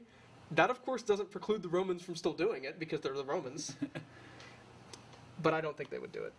I mean, and this is also not considering, like, I mean, is there going to be a, how do I word this properly? It's like, this is not taking into account the fact that the Antigonids could also be looking to expand as well. Like, as we had mentioned, if this whole empire forms because Antigonus wins at Ipsus, then, I mean, Pyrrhus invaded Italy, and he would probably still be loyal to the Antigonid dynasty at this point. He'd be even if he became king of Epirus, he'd definitely be like basically a vassal state, and he might be sent still to. He might go on his way to do the same thing, but this time he might have way more backing of Demetrius. If assuming Antigonus would probably die by this point of old age, and Demetrius would probably be this is his protege. Maybe giving him way more resources than he had. Maybe even the early Roman Republic wouldn't have been able to, withstand this blow in the 280s. Like, I mean, these are considering even if they remained neutral for all this time, like, do you think there's no chance that they try to expand into like Dacia, Illyria, like up north more? Maybe they're still trying to fight with the Ptolemies if they even still exist at this point. I think that's a reasonable assumption to make. But first, you made an assumption in there that I kind of want to break down. Just because the man was 81 at the time doesn't mean he couldn't outlive. Enrico Dandolo, the Doge of Venice, sacked Constantinople when he was in his 90s. Well, I mean, I'm just saying by the point that Pyrrhus would have invaded Italy. Oh, absolutely, yeah. He was a long guy. Not like, and by the 280s, that would be 20. He would be 100. So at that point, like, he'd probably be. Oh, for sure. dead. I'm just saying that we don't know. They could have had some secret elixir of life. I mean, yeah. I mean, Those guys he died in battle at age 81. Lysimachus died at battle at age 81. Seleucus the First was assassinated at 77. Ptolemy died peacefully, and he died at age 85. So and even before them, Antipater died at age 80 something, like at age 80. So like literally all these people were living, especially if you were, in relatively good shape. You were in. I mean, these are men who are fighting their entire life. They're also obviously probably in like a higher status. They have access to probably better, just food and medicine. Yeah. So. But hey, I think it's absolutely a realistic idea that a Pyrrhus who is in some way a kind of like vassal of the Antagonists still makes his moves on Rome. Knowing the character of Pyrrhus, I don't know if it would change much about the outcome. Infamously, Pyrrhus's kind of flightiness is what it made sure that he cracked Rome, but he didn't quite break it. But yeah, I think it's so realistic. Though. But I guess if you're looking at like that, if Pyrrhus is backed by the Antagonids, then he probably has access to more troops, and he's in Italy, and he fights the Romans. He has success. Maybe he feels more confident in actually attacking Rome if he has significantly more troops, or even double. Like that was kind of his biggest thing that he hesitated on, was the fact that he felt like he was with the troops that he had, because he marched on Rome, but he felt like he was incapable of taking it with what he had available. And then he received the opportunity to either become king of Macedonia, or to basically fight against Carthage and Sicily. And he chose to fight against Carthage and Sicily for whatever reason, which I don't know. But, I mean, at this point, like, even if that offer, do you think the offer still comes up? Maybe at this point he would have already beaten the Romans, or maybe even if he had, he still has access to, like, more of those, like, just more resources in general. Because, I mean, Pyrrhus was basically fighting with this, like, hodgepodge of, like, anti-Roman Italian states and, Greek city colonies that were in the boot of Italy, and then eventually in Sicily, and so he's like massing all this army, and the core of his army is kind of like Macedonian style, like phalangites, but over half of his army is like foreign troops. Now that you look at it more like that, I think that's a more interesting scenario, because it giving Pyrrhus essentially the confidence to go in and try to take Rome. Because if there's the two people, if you want to think like what could have snuffed out the Roman Republic in its early years after the end of the Roman kingdom. You have two real chances. You have the Second Punic War, and you have Pyrrhus. Those are the two people who came the closest to it, Hannibal and Pyrrhus. It's giving either one of them that kind of either decreasing the Roman confidence in the Punic War, or maybe giving Pyrrhus that security he needs to feel like he can take Rome. We could be talking about the history of the Antigonid Empire. In a way we now talk about the Roman Empire. Absolutely. Do we have other topics? Yes, I we know can. We do. can Yeah. go into other topics. So, we can kind of. I know we kind of slightly got touched on like Roman Civil War, like Mark Antony versus Octavian. I know you're also able to touch on this. Are you an Octavian or Mark Antony man? I gotta say, this is skewed because I am a fan of Agrippa. I'm not a fan of Octavian himself. Okay. You see, I'm skewed, but I'm also skewed because I love HBO Rome's depiction of Mark Antony. And I just love it so much. They did a great job. But I've also always, in all fairness, I have liked Mark Antony. I did like Mark Antony more than Octavian even before it. And maybe it's just kind of that whole like, oh, like everyone thinks he's the dumb brute, but he's actually like not stupid. But he's also like, he's kind of in that kind of Greek Alexandrian style of like, oh, I'm gonna fight with just charge like a crazy man into the middle of the battle. And like obviously Octavian doesn't really like embody that, sir. But he's also not really like kind of a military. In terms of like actually fighting battles, like has very limited success personally leading like battles.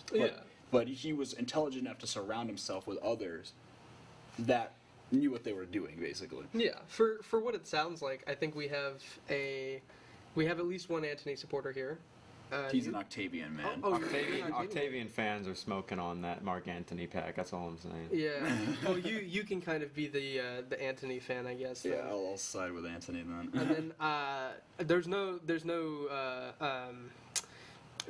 no real third option here to be. What, you're a Lepidus fan? Yeah, I mean, I play as him in Total War, but I'm not gonna play as Lepidus enjoyer. Lepidus. Yeah, definitely one of the Roman triumvirs. Oh my gosh, people! I feel so bad for Lepidus because people just trash on him. Wasn't he just like the rich guy? He wasn't. No, that was Crassus. That was Crassus. I was Lepidus is like he was a general too. He was a lieutenant of Caesar. He was talented, and he just got outplayed because he wasn't directly related to Caesar in the way that Antony or Octavian were. And literally, he just got what happened. Like there's like that whole thing where like he was trying to like fight against, or he was going to try to like take Octavian when they were in Sicily, and then his entire army mutinied and joined Octavian or something. So the legend is, and this is skewed heavily by the lore. the second triumvir lore. The legend is, and this is according to pro-Octavian sources, so take this with a grain of salt. Octavian and his bodyguard walk into the camp of Lepidus after they've conquered Sextus Pompey's faction in Sicily. And they get in an argument. One of Octavian's men is allegedly killed. And from there, Octavian goes out and makes a speech, and the whole of Lepidus' army just turns and supports Octavian. Man, that's so real. Which is, according to the Octavian sources, what happened. What is more likely that happened? Octavian outnumbered Lepidus very heavily, and had his camp surrounded, and then went in and made that speech. So a lot of Lepidus' men kind of surrendered by, coercion. Yeah. Coercive means. I don't know how much historical credence we can attribute to early imperial chroniclers who give accounts of Octavian having allegedly infinite riz, but like. No. I think HBO's depiction of Octavian is more accurate. Yeah, I think the HBO. He's this kind of like awkward nerd guy with a good administrative mind. Yeah, literally. I mean, even like there are lots of sources that even describe him like that anyway. That he's like, didn't you? He's like, he's not that militarily savvy. And he's like, he's kind of just like a kind of slightly kind of a weirdo, and then he's just like no one really likes him. And Pro Mark Antony. That's propaganda for Mark Antony. He's still got his guys in HBO right now.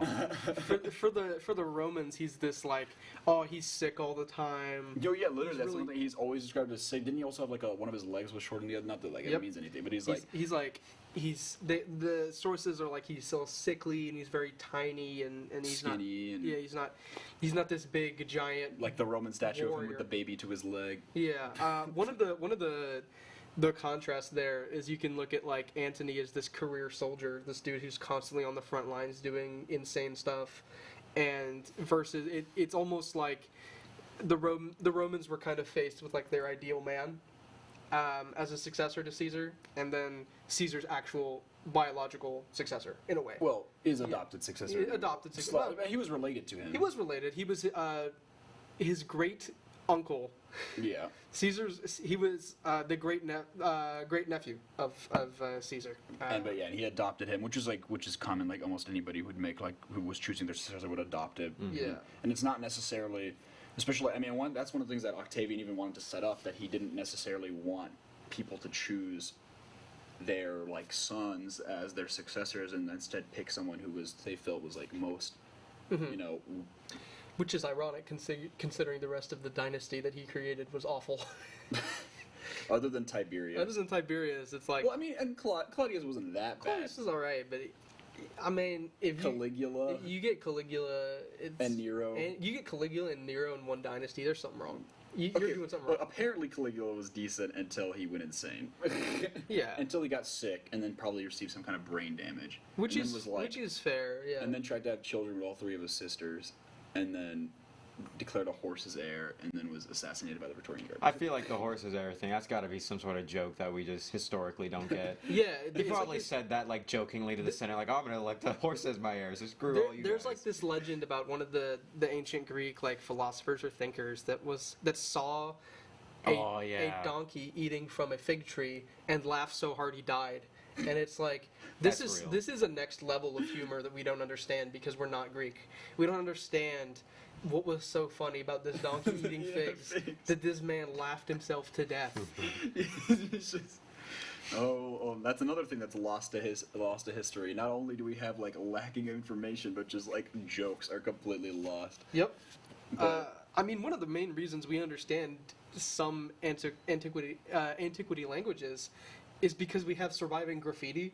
Oh yeah, and which shows we like can't even mention some of the graffiti that Romans like to put. Oh on yeah, no, their we went walls. over that in Introduction to Ancient Roman History. There's a lot of phallic, graffiti. a lot, like a really lot. They really like to draw human body parts on walls. Yeah, you Let's think, just put like, it Let's leave it like that. Yeah. I think let's middle leave it school like that. boys are bad with that, but the Roman What full-grown was men. Rome if not the middle school boys of the ancient Mediterranean? I mean, hey, they did pretty well. So Yeah, but I guess because like their response to losing a battle very badly is to throw a temper tantrum and throw more at it.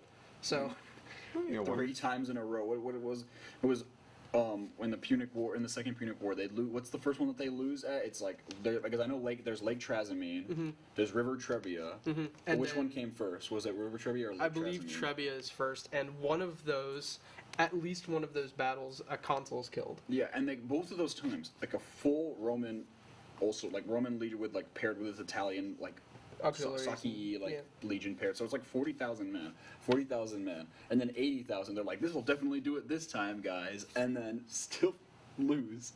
I don't know how Rome recovered. The worst part of Cannae is it's the one consul who did die was the guy who was going to his other consul. He's like, dude, we can't do this. We gotta stop. Oh We're just feeding- yeah, he was the more cautious. Yeah, one, he was where an older dude, and he's like, we're just going to be feeding more men into the meat grinder. And this young guy who's a consul, he's all fired up. He's like, no, we're going to go crush him. And even before he left office, the previous consul, which was Fabian, was like, dude, you got to just not fight Hannibal. You're going to lose. You're going to lose to Hannibal unless you just keep retreating like I did. And everybody gave... just like they hated Fabian for this. Because think about that in Roman culture. Like he wanted to do the what's it, like a scorched earth policy. Yeah, it's like this is telling people whose entire life is conquest, no, you got to retreat and not fight this guy. You can go fight his supply lines, you can go fight little sections of his army, you can fight his generals, but you can't fight him directly because you'll lose. That's anathema to the Romans. And despite that, we remember, Fabius Maximus as this progenitor of guerrilla warfare and of scorched earth tactics versus those other two consuls, which I don't even remember that name, and I know this period. I don't remember their names either. I don't remember anyone's names. I don't even remember my own name. Yeah. Do we have more topics to talk about? Yeah, we have plenty. So, I mean, I don't know. I feel like a kind of like alternate scenario and for like with Mark Antony versus like Octavian is kind of like, I mean, we kind of know what happened. I guess like the thing would be like, even if Antony won at Actium, how much do you think that changes things? Like, Rome probably would have really sucked because Octavian was great and Mark Antony was awful, But oh yeah, but okay, what does a Marcus Antonius dynasty look like if he post married with Cleopatra, or not technically officially, but he had named his children with her as like heirs, right? So yeah. Oh man, probably would have been worse. Antony was a wild guy. Like, that would have been a lot more goofy, I think. So are we getting a Ptolemaic Roman Empire? Ptolemaic Rome would have been pretty cool. I think mixing those cultures is cool, because like I'm coming at this from like a world building standpoint. You're like, oh my god, I can smash these two ancient cultures together. It's such a creative thing. But like realistically though, an Antonian dynasty would fall apart within a few years, because like Antony was a decent general who had a lot of personal charisma and had a decent claim on being an heir of Caesar, because he was his right-hand man after Labienus betrayed him. Mm-hmm. So he had that going for him. None of his children purportedly have what if he named Caesarion, which is also considered, I guess I can say the word, but I'm hesitant to say it, his illegitimate child. Mm-hmm. Which lots of people didn't even consider to be official, but Octavian thought of him as much of a threat to have him assassinated, even as when he was a teenager. Yeah, I mean, if you've got Caesarion there, but there's no guarantee that Caesarion's a great dude. This is asking like, oh, just because he was allegedly the son of Caesar, or allegedly the son of whoever, does he inherit all that? I don't know. I just know that at the very least, a lot of the Augustan reforms to the Roman state were really impactful on the way that the future of Europe worked. Mm-hmm. If we don't follow that exact historical tract, we don't end up even at the late Roman Empire of like the Tetrarchy, the reforms that Diocletian implements. Yeah, I mean, there's obviously, this is like starting so early in the imperial like kind of like, this is the beginning of the empire, so we don't even picking out like who is going to like there's no way to know, like even assuming that like Antony's dynasty lasted as long as the Julio-Claudian one. Mm-hmm. There's like, we're still gonna have like Otho and Galba and Vespasian and all them fight each other in the War of the Year of the Four Emperors. Like, would those people even be in that same position? Probably exactly not. Yeah. So the entire Principate and then the late Empire completely changes, and that's assuming that they don't completely collapse if like Antony's heirs are incompetent. Though, I mean, we could also argue that like, I mean, half of Octavian's heirs were incompetent. More than, yeah. Hey, there's an argument Antony himself was relatively incompetent. If you look at during the Civil War, when Caesar heads to Egypt, he leaves Rome under the command of Antony, and it gets so bad he has to start bringing legions into the city. Yeah. Because Antony's not an administrator. Octavian never had to do that. I mean, didn't he bring soldiers into the city? Octavian proscribed people, man. Not the same way though. He did it better. What do you mean? Octavian was better. He murdered people. It was prescriptions. Oh yeah, because Roman emperors never murdered anyone. Oh yeah, no. I think you can kind of slide into whataboutism here. It's like, he did prescriptions. Antony and Lepidus did the prescriptions with him. I mean, yeah. And but he's just not a better person. In fact, he was probably a worse person, like, because than them anyway. Like, just with other things that he did, especially even after he became like powerful. We also we don't know. I'd say that. I mean, I don't know. Lepidus just didn't do that much, so it's hard to say if he was as bad as them. We're talking about personality traits of guys who have been dead for like 2,000 years, and we have no idea. There's no clue what these, even like. it's impossible to account what these people, in some cases, even looked like. Like, we have no contemporary depictions of, for example, Genghis Khan and what he looked like. It's like the one image that's very famous of who Genghis Khan is. It's a drawing from 200 years after he died, right? And even lots of these, like, I mean, think about like even like statues of like Alexander the Great and stuff, like his like busts of him. Like, I mean, the more famous ones are usually the, like, I guess, more idealized looking ones, but then there's like ones that are more, like closer to contemporary that like make him look, I guess, like physically worse. The average, like, I guess, what people consider to be that way, and it's like, but you'll never see those in like your professor's PowerPoint. All right. Well, there's one topic right here at the end of the list of alternate history topics I really wanted to get to, which is Hit it, because we also haven't even discussed like Rome versus the Han. that's it. Oh, that's what you were talking about. Rome Okay. versus the Han Dynasty. Then let's get it. You said that you want to back Rome because you have some kind of. I don't. Wait, what do you? Well, do I you have, know. how much of knowledge do you have of the Han Dynasty, the Han Empire? Almost none. I'll take their side though. Okay, I'll You'll mediate. mediate. I know a little bit about both. I know more about like the Three Kingdoms period, which is also like super rough because I don't know. But okay, I'll bring up some like general information like right here. So Han versus Rome. So the Han Empire of China and the Roman Empire of China, we're going to go around, let's just say 100 AD, or even like, I don't want to do year zero because like it's just kind of like, I think it's too early in the imperial history. So let's just say 100 AD. They're before both of their kind of 3rd century crises. Both of their empires controlled about 60 million people potentially, and at this point, and which is a very, very significant portion of the world's population at this point. And they are probably the 2 largest empires on the planet, both population-wise and like politically and geographically in general. And they're literally divided in 100 AD by the Parthian Empire, a successor to the Persian Empire that splits them. And that's it. So let's just say that the Parthian Empire dissolved and was taken over from both sides by Rome and the Han Dynasty, and these two meet each other. Let's have a discussion. The about way you describe that, I'm just imagining the meme of the emoji like disintegrating. But it's the Parthian Empire. Yeah.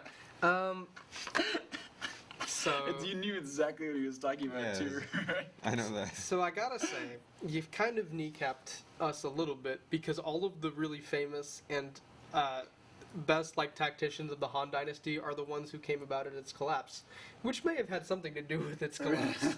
Is that, oh no, there's all these really powerful, skilled generals around. Well, we can't discuss that because think about this both Rome and the Han Dynasty, not exactly at the same time, but very similarly, had a major crisis occur during the 3rd century. Now, technically, the Three Kingdoms like conflict starts around like 190 CE, but really the kicks majority off of in it the is 200s. in the 200s. And Rome, the crisis of the 3rd century, that specific kind of portion of Rome is the crisis of the 3rd century.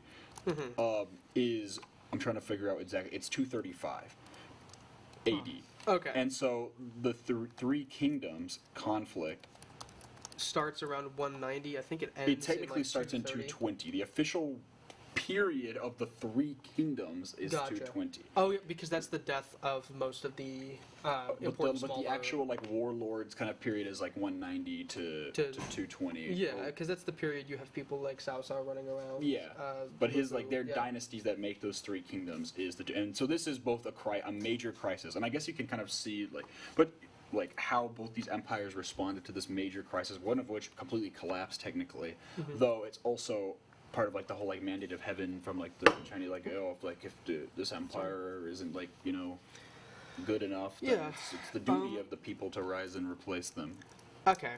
I guess I'll take first an argument just as Yeah, just give them some comparisons. as Like, what do broadly you? as I can. Yeah, I'm trying a broad comparison. Same to you. So the number one thing about So military power is another big thing, but yeah, continue. Sorry. About the Han Dynasty and the end of, especially the end of the Han Dynasty coming into the Three Kingdoms period and the Warlord period before that, is you've got a lot of, and this has been a problem even up until like the Qing Dynasty in late Imperial China, is decentralization, because it's so vast and there's so many different disparate groups there that you kind of have to disconnect your administration a little bit to have it function properly. It's hard to keep a handle on this many people in this large of a state. So even then, you have a kind of decentralized state, which, comparing to Rome, was relatively functional up until the point when it collapsed. You've got, at least until warlords start popping up and start realizing that they can amass power by just raising their own troops and doing whatever they want, you've got a fairly stable state through most of it. At least in my opinion. Again, I'm not very well versed on this period, but if they were able to maintain this large of an empire through however long, for hundreds of years. Yeah, it's a reasonably stable state. So I would check in terms of administration. I would give Han China the edge there. Just if we're comparing state to state, I'm going to give administration the edge to Han China. What do you have to respond to that? Considering Rome's many dynastic changes and civil wars within their kind of period. Well, yeah, definitely. I think, like he was saying, administratively, Han's got it. I think I can't remember exactly. Like, are they right next to each other in this scenario, or are they going over? We're assuming that the Parthian Empire's kind of gone, so we're just like the empty land there. Well, they control like half and half, so like they're touching each other around. Let's just say kind of where Iran ends and Afghanistan begins, or like let's just even like closer. It doesn't really matter. It's so we're not talking about like total conquest of a nation. We're just talking about that. Oh, I mean, it doesn't even. We're like not in it. Yeah, it doesn't necessarily just have to be like kind of militarily. Because, like, I mean, we don't have, like, exact numbers. I'm trying to look it up right here, and it's saying that the Han dynasty would generally maintain 130 to 300,000 men at one point. Which is comparable to a decent amount of... And the Romans made consistently would have 30 legions, which was over 150,000 soldiers, but if you included auxiliaries, then it could go up to 1 million. But this also isn't counting, like, any wartime. This is just kind of like... Well, the Romans were constantly at war on their borders, but Han China is mostly fighting either like rebellions inside of it or kind of like border nomadic peoples, and so then I don't know if you necessarily needed to maintain millions of soldiers, but apparently during the Three Kingdoms like conflicts and stuff, apparently they're just able to amass like hundreds of thousands of people to fight each other. So clearly they had the manpower to do whatever, and also have to do with kind of their ages. That all men from about ages 25 to 60 had to serve 2 years in the army in Han China. Because I think if we're talking about like completely taking over a country, I think Rome kind of has the edge, at least geographically speaking. Just because, I mean, both of them are going to have massive issues if they try to do it. But at the very least, if Rome has control over the Mediterranean, so they're going to be able to better get their troops actually onto the battlefield. Whereas if the Hans tried to invade Rome, they kind of have to contest with that. They'd mostly kind of be stuck on land, so they'd have to go through a bunch, But if we're talking just like they both kind of meet in like, where... Like if a Roman legion met with a Han like army of roughly the same size, of about like 5,000-6,000 men. Okay. Like who do you think would have the edge in that battle? Well, let's look at tactics, right? I don't know much about Han tactics, so give me a second to go research that. Yeah. Let me do some research. For Rome. Oh yeah, this is our research period. We're in a high school debate here.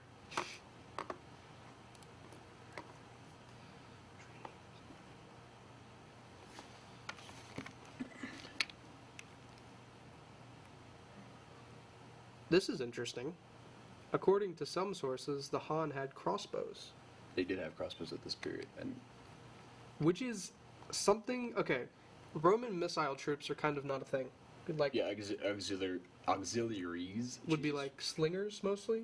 Yeah, slingers, archers. I mean, like the archers from Syria, slingers from Iberia and just other areas. I mean, cavalry from like Gaul and Germania. Like lots of their almost everything that wasn't infantry, which still was heavily had like auxiliary troops from like all these other places too, was very much like auxiliaries. But All they- the support roles. the Romans could counter the archers with the testudo formation, which saw them Okay. using their shields to cover everything. Han Dynasty also did have like a tortoise kind of like formation Yeah. to a shield. This is like I they know, both I'm saying. used kind of tower large shields, which is actually like I mean, and they're both pretty like decently heavily armed. I mean, the obviously Rome is like, and this is 100 AD, so this is the ideal kind of vision of Rome when people are like, oh yeah, the lorica segmentata, the whole like plate, like kind of like plates armor, and like which isn't ever technically consistently a thing,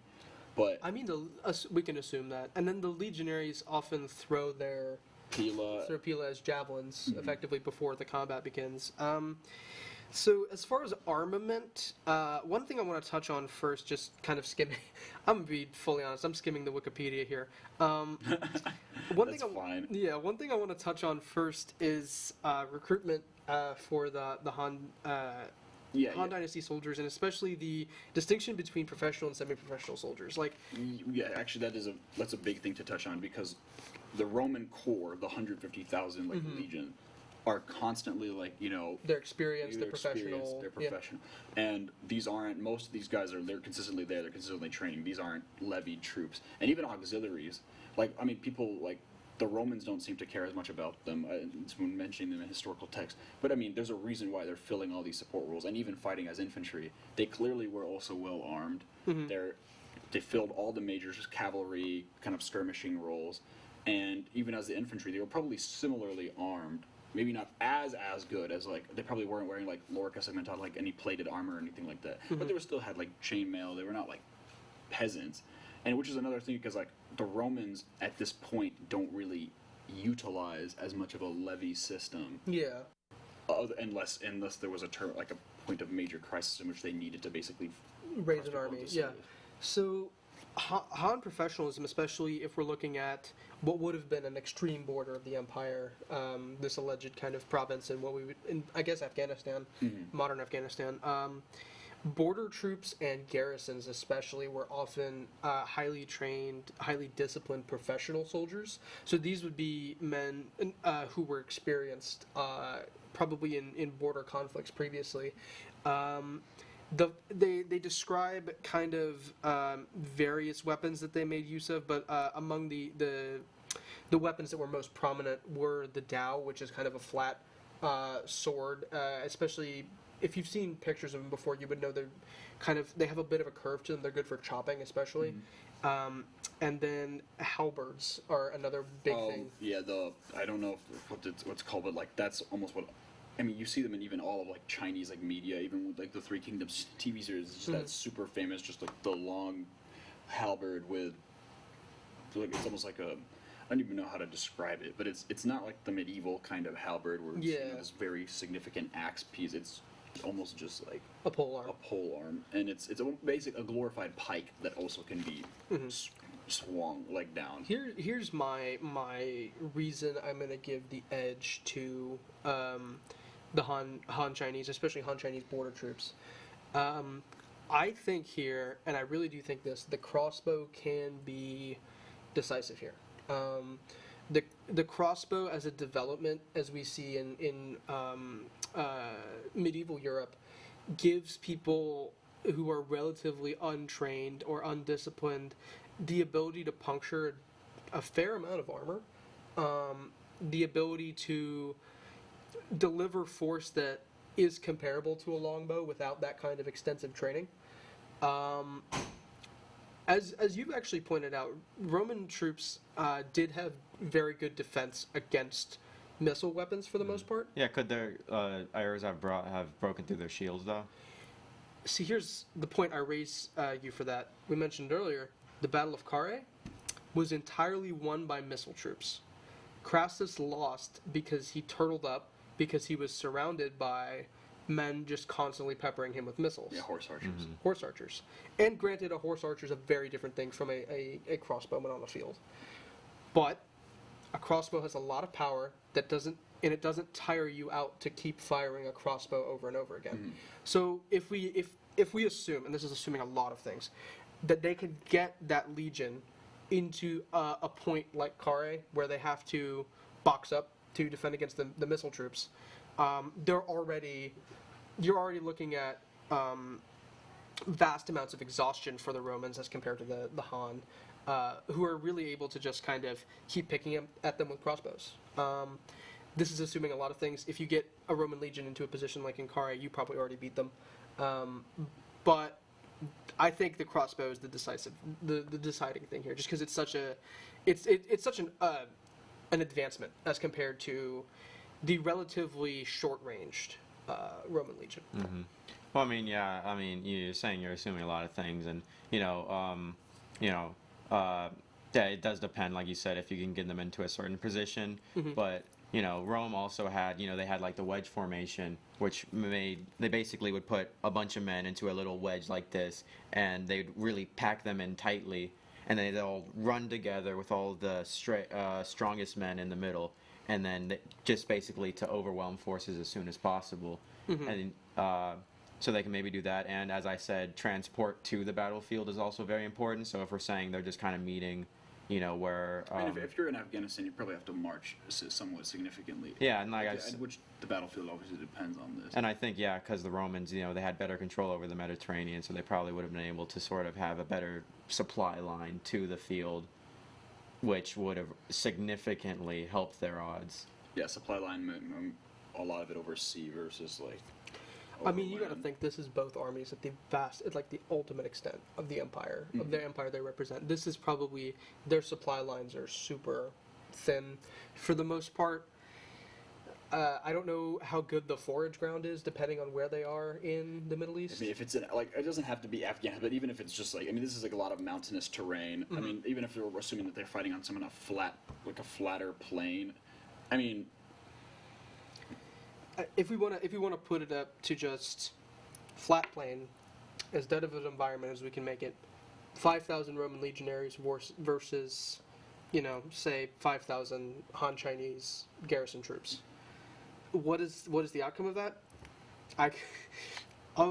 We ended up in the alternate history problem of just, cool. You asked an alternate history question.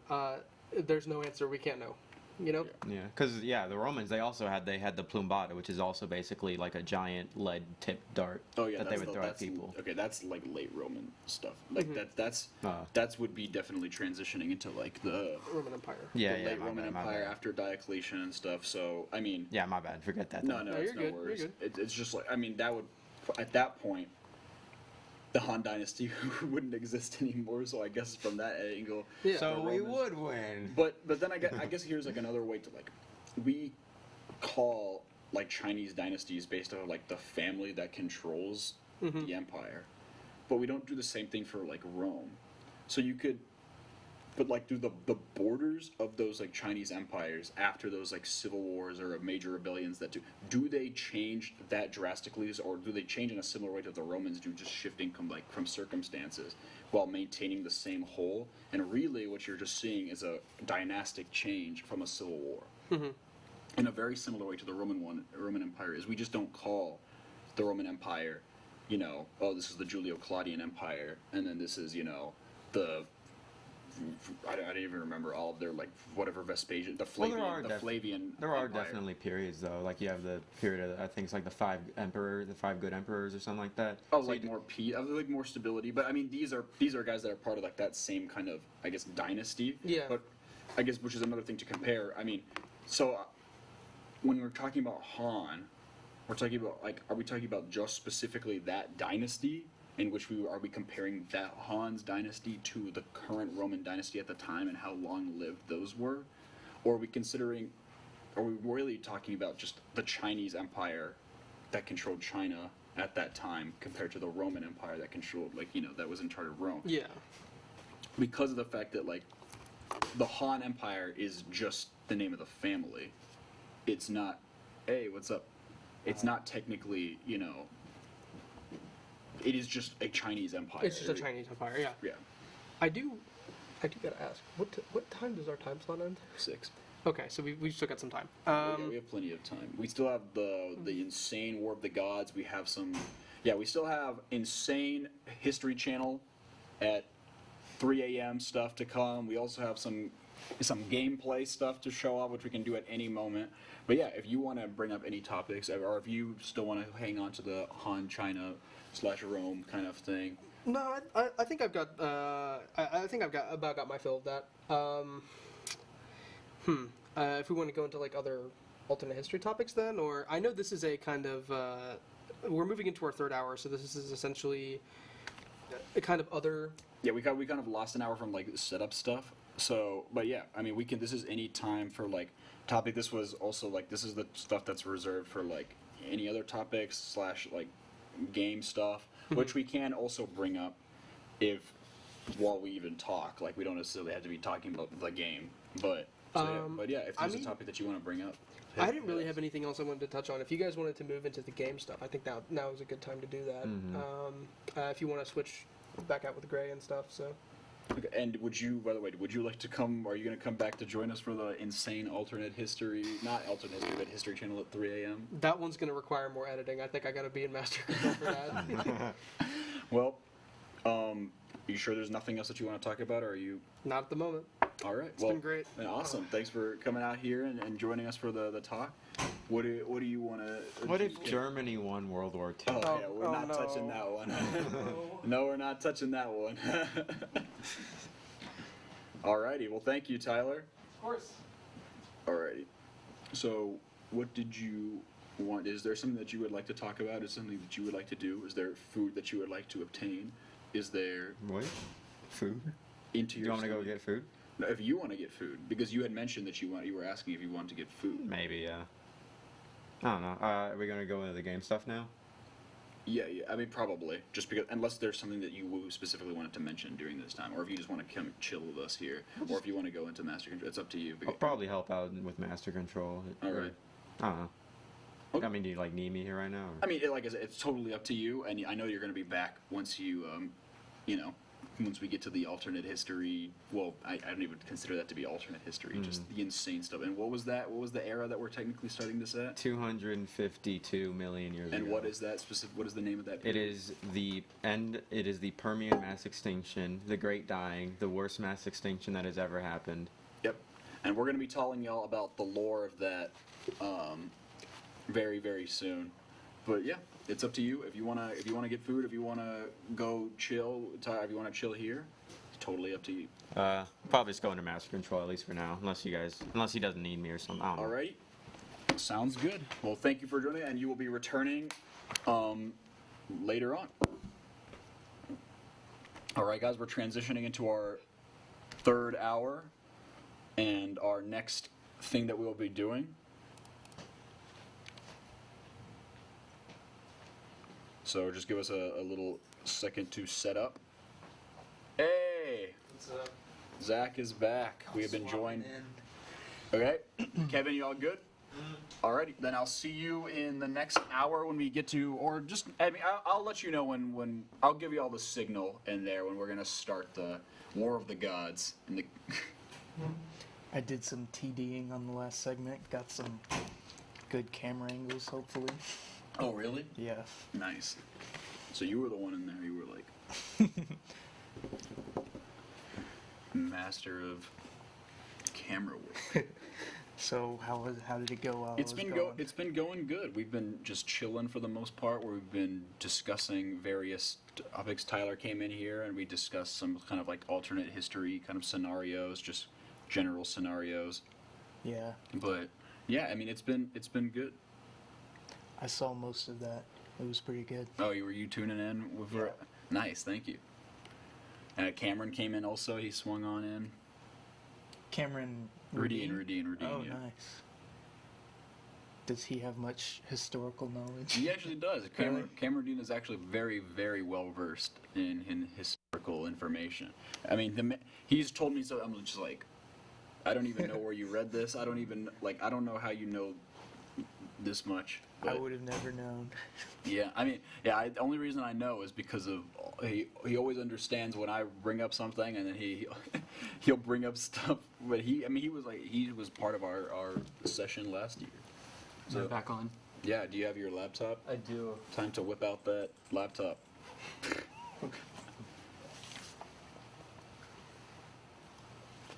Give me 1 second. I like how this message just never loaded. All right. Oh, we're about to transition. I just texted Oh, my my mom friend that is I'm live. nice. My friend is telling us to get some canes. Hello, Cameron. Not Cameron Dean. Cameron Carr. I don't know. I would like some canes in my stomach right now, but I don't know if that's gonna happen. Might have to wait until after. Hey. You know, I picked up food on my way here, and I almost thought about getting you something. but Really? But you didn't get. I But would I have paid you didn't. back. I would have paid you back. You should have got me some. What'd you get? What'd you get? I got a ham and cheese croissant Nice. from the coffee shop in the Union. That sounds good. I do like myself some croissant.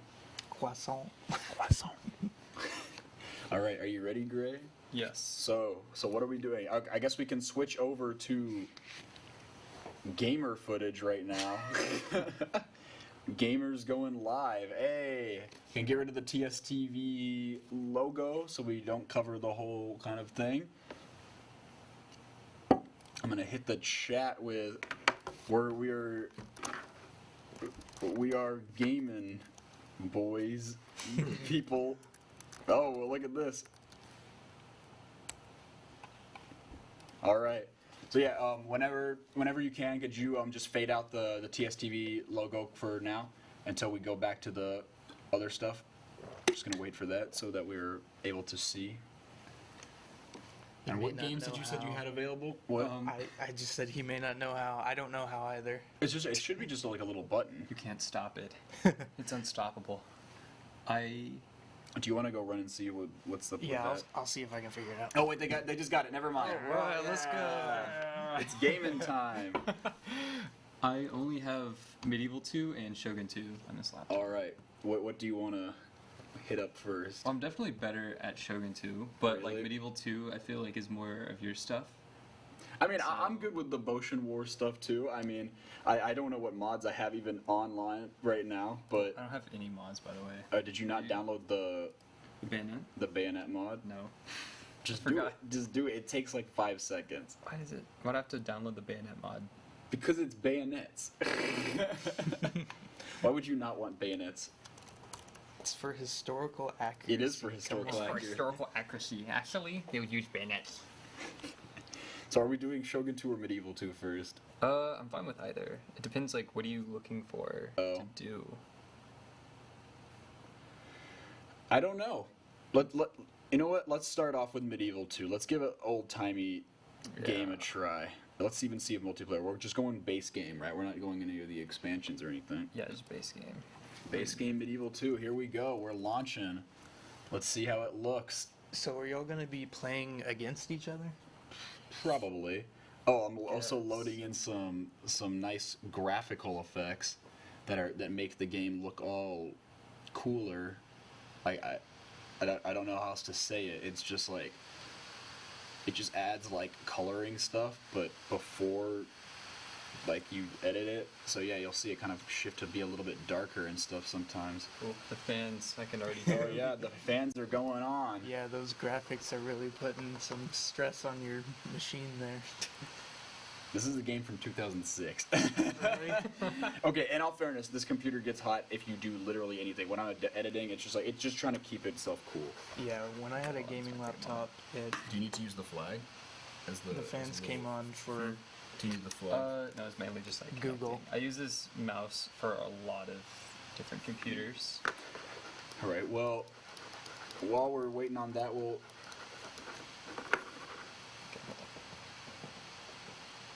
Is it Tyler is saying that the fans are actually very detectable in the audio. Really? Yeah. How loud are they? Are they like deafeningly loud or just like detectable loud?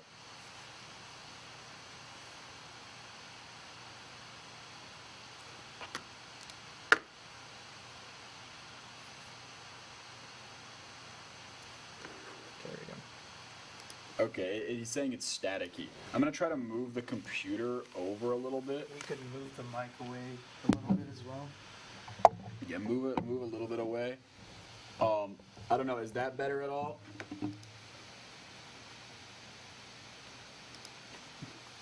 Is that at all better for right now? I'm just waiting for Tyler before we gonna get started. Have you loaded her up? Yes. All right, nice. Is it okay if I move this light to the left a little bit so I can see what y'all are doing on the screen? You're saying aim the mic at me rather than the computer. How much is that? How much is that better? What do you want to do? I'm gonna move this so I can see the screen. Oh, what? Just a little bit to the left. All right. I definitely can't see the screen now, Oh, but shoot. it's fine. You are the screen, Adam. Yeah, you have the screen. What do you mean I have the screen? Here's It's right there. Oh, so you can watch what's going on. Yeah. Okay, you could have come over here too. Okay, that's cool. All right, are we ready? What are we gonna do? Let's go multiplayer. I'm gonna host you. Yeah, I don't know how it works, to be honest. I've never played multiplayer. Macedonia will rise again. I saw that too. I'm hosting a game. We're gonna do 2 players, or let's just say, Can we add AI? yeah, I think so. If we want to fight together, game name is DE. All right, huge unit scale. The password is DE. You can do a scenario. I don't want to do a scenario. We're gonna do a custom battle. Okay. You should join in. You should join in if you can. When will I be able to join? I guess refresh game list. Okay. What period are we doing? Early, high, or late, or all? What period do you want to do, Gray? Or is it not? Does it not exist yet? Doesn't exist yet unless I'm missing it somewhere. Let's. I don't know. Let's get a. What do you want, Zach? What are the options? Early medieval, high medieval, or late medieval? Let's go for early. Early. What kind of battlefield do we want? I accidentally clicked canyon, but we have. Want to do a grassy plain? Do you want le village? Let's do the village. Le village. All right, The Gray. village sounds like fun. Should it be available now? Like, at what point will I get to see? You should be able to join now. Oh, wait. I see it now. Is it there? Does it let you join it? We're gonna find out. Hold on. It's saying that everybody is incompatible with you. Incompatible? Like, it's straight up incompatible? Well, for some reason, your game says that everything is incompatible. That's fun. What do you think is the problem? Is it because of Mac? Maybe.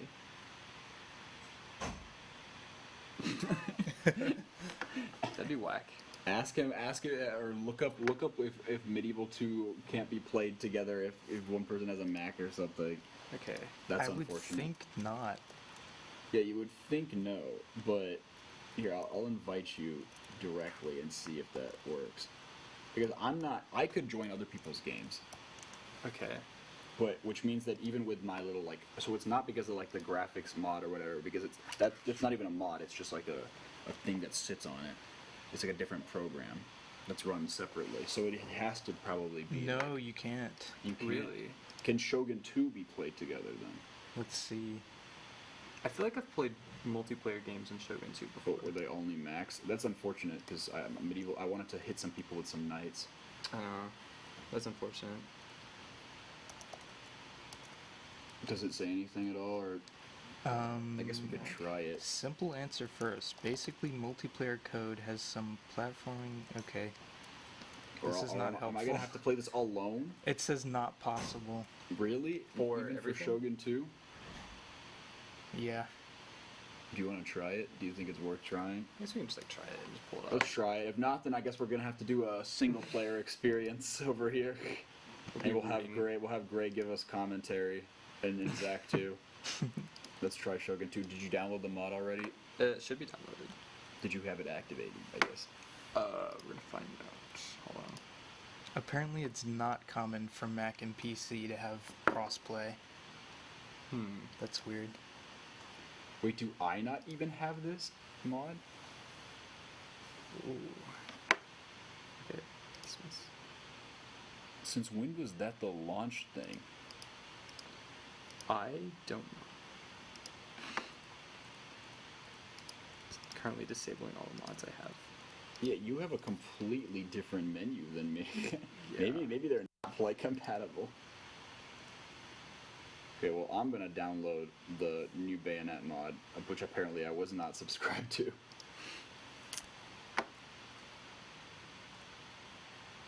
Definitely wasn't expecting this because of the Mac thing. Yeah. Wait. What? Do you just have Fall of the Samurai? Or is No, it just I don't how know why it's pulling up like that. Interesting that it loads like that through Feral. It might not be compatible because I don't load through Feral. You don't? No, because they only do it for Mac adaptations. Interesting. Okay, I'm gonna say we're probably not gonna be able to play that. Yeah, we might just have to do this for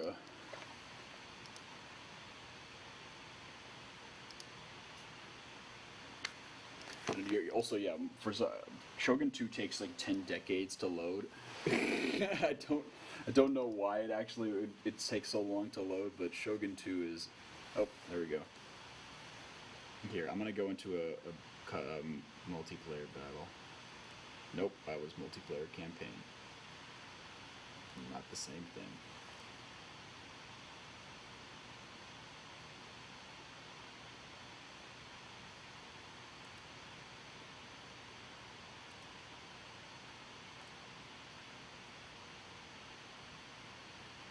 Wait, how did you get to the multiplayer battle thing? Were you just in custom battle? Yeah, I just went to custom battle. I don't think this is multiplayer. Yeah, it's definitely not. Yeah. Go to Avatar Conquest. I don't know, are you just seeing this on screen? Yeah. James.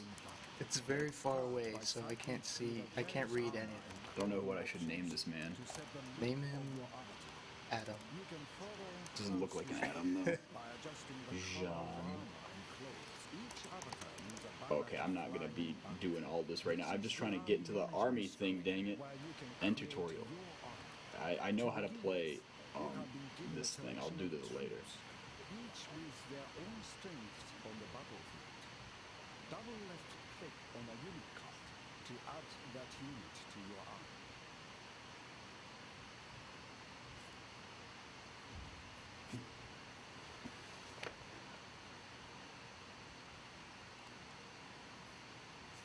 Okay, I found it. I'm doubting there's going to be any sort of cross-play, unfortunately. Yeah. Are you in a battle or anything like that right now? Because I'm just going to name it DE. Okay. Okay, see if you can join a battle if you know how to do that.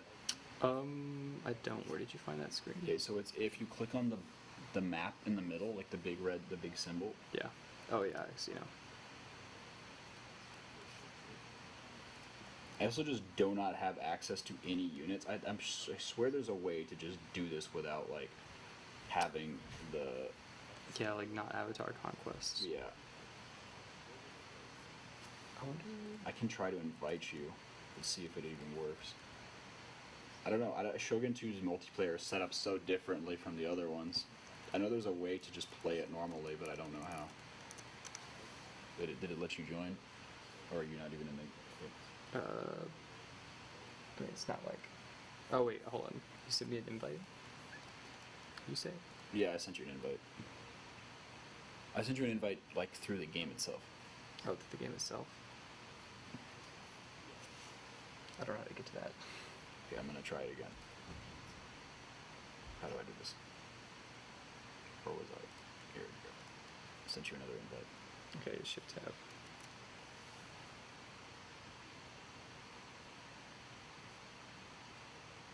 Okay.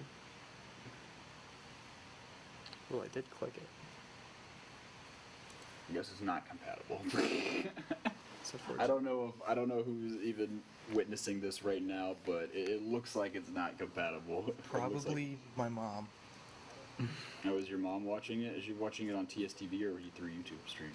TSTV, I think. The website always works for her for some reason. That's fortunate. Rome Remastered would allow cross. Do you have Rome Remastered? No, I don't have Rome Remastered. Dang. I have Rome Remastered. How much is Rome Remastered? Are you going to get it right now and install it? Absolutely not. $30? Yeah. No. Unfortunate. Yeah, I still don't exactly know how this works. I still haven't figured it out, but I guess it's not going to really matter that much because. Yeah. See, like, what are the situations on Medieval 2? What do you mean? Can you take us through a scenario battle? If I can actually get back to the home menu on this thing.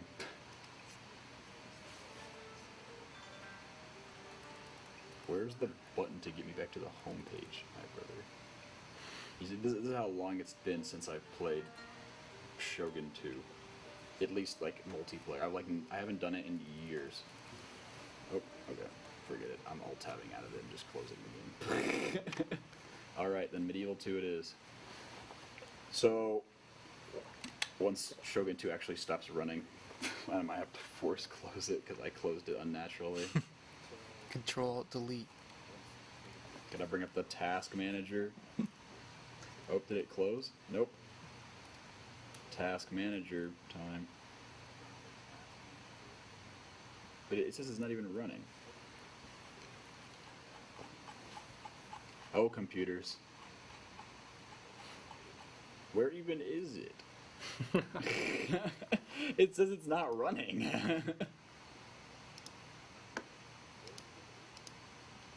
It's not listed anywhere. It's just not here. Okay. Confirm. There you go.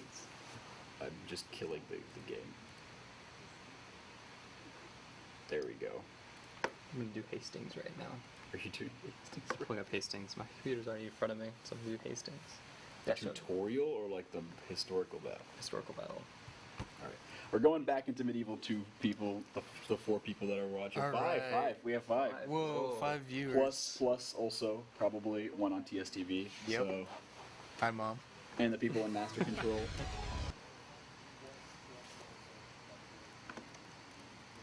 Alright, let's see how strategically apt I am at winning a historical battle, which I usually suck at. We have Agincourt, Arsif, Hastings, Otumba, which I won multiple times. We have Pavia, which is a much later battle. We have Tannenberg, also known as Grunwald, and then the Siege of, which is a battle that I've never won in my entire life. Oh, you gotta go for that then. It's a siege Exactly. battle. It takes Oh. too long. It takes too long. I think you should go for a challenge. though. Which one should we do? We've got.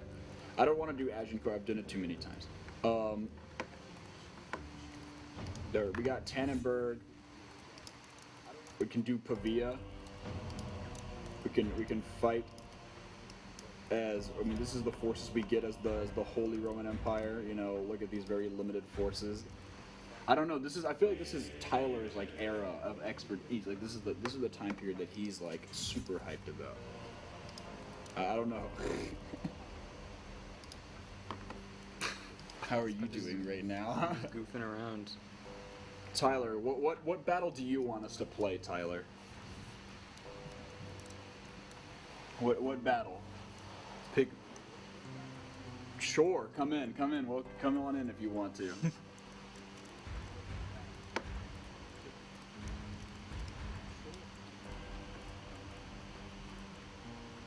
We have a returning member coming on in. Dude, Grunwald, Tannenberg. All right, we have to play as the Polish. We can't play as the Teutons. Yeah, just do Grunwald. All right. Yeah. I actually need to be in there. So. All right. Okay. Cool. Oh, we're going to do I guess. Grunwald. I'm just gonna. Battle in medieval history. Yep. I've won this before. I've also lost it on many occasions. I'm probably going to suck the most ever. I'm just gonna skip the intro. Yeah, I'm pretty terrible at historical battles, honestly. When it comes to like actually doing them.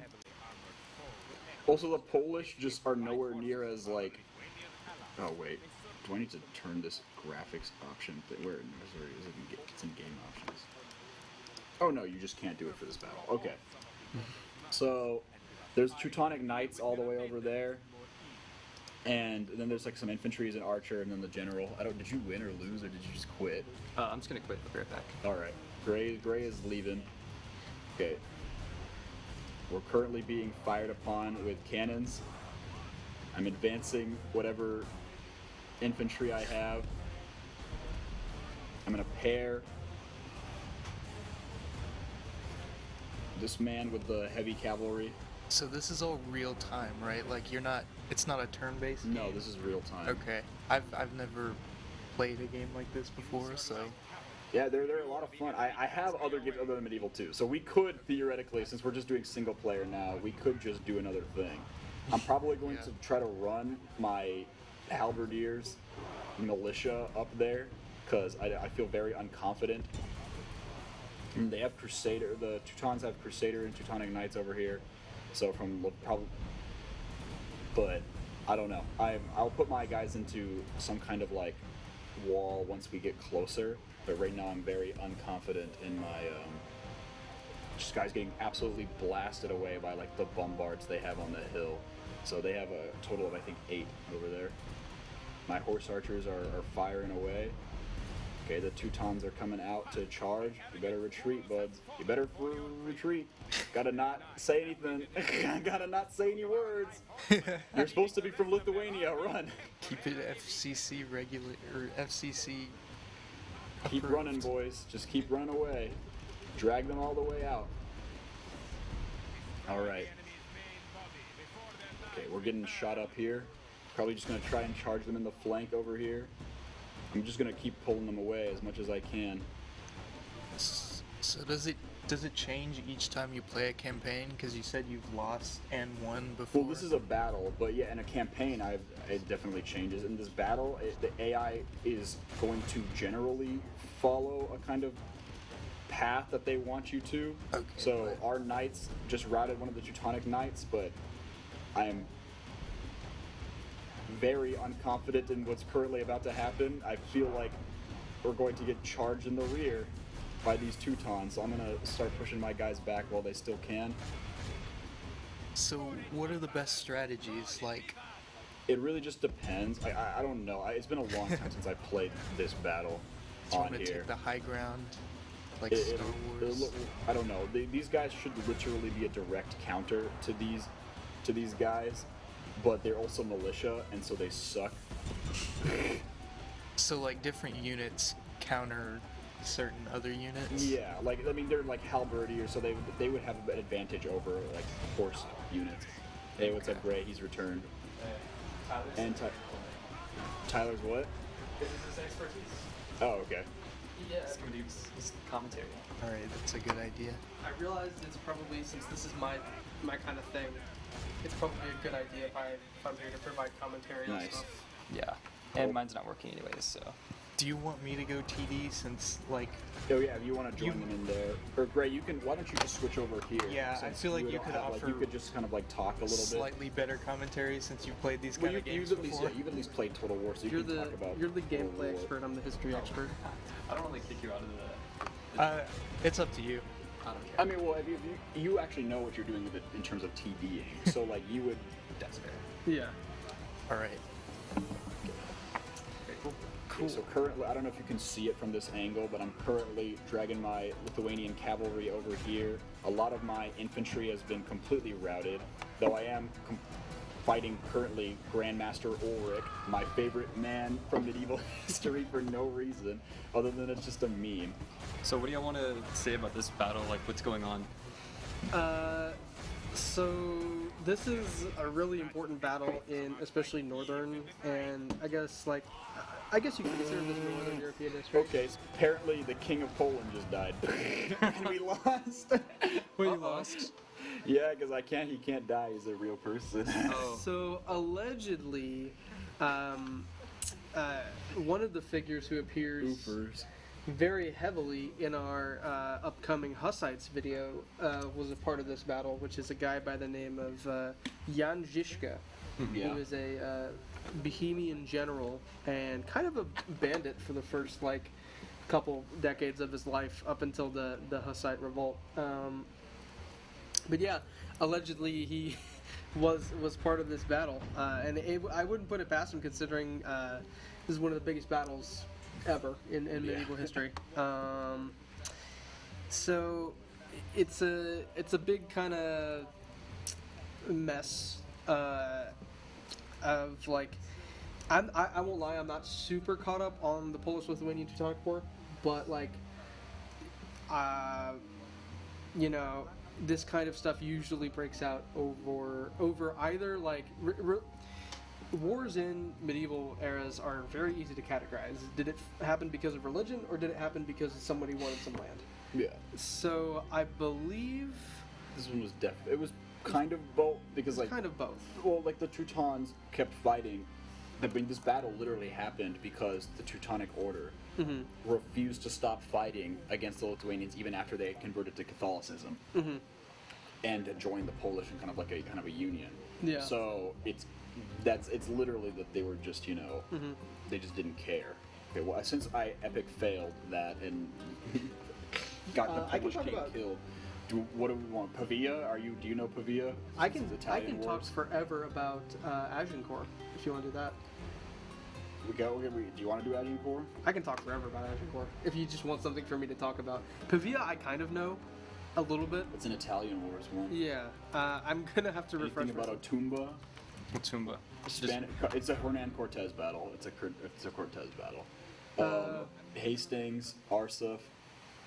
Oh, I just finished some research on Pavia. I should know more about it, but I wasn't really paying attention to it. Let's do Pavia.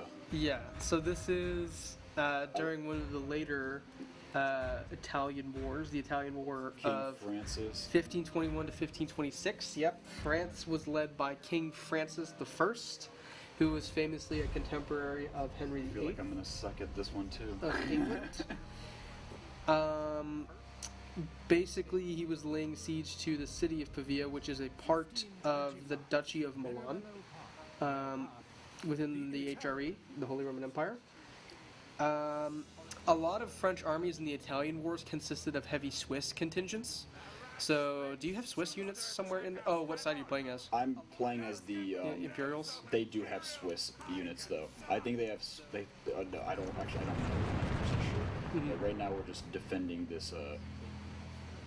They're about to charge into a wall of pikes, so we'll see that.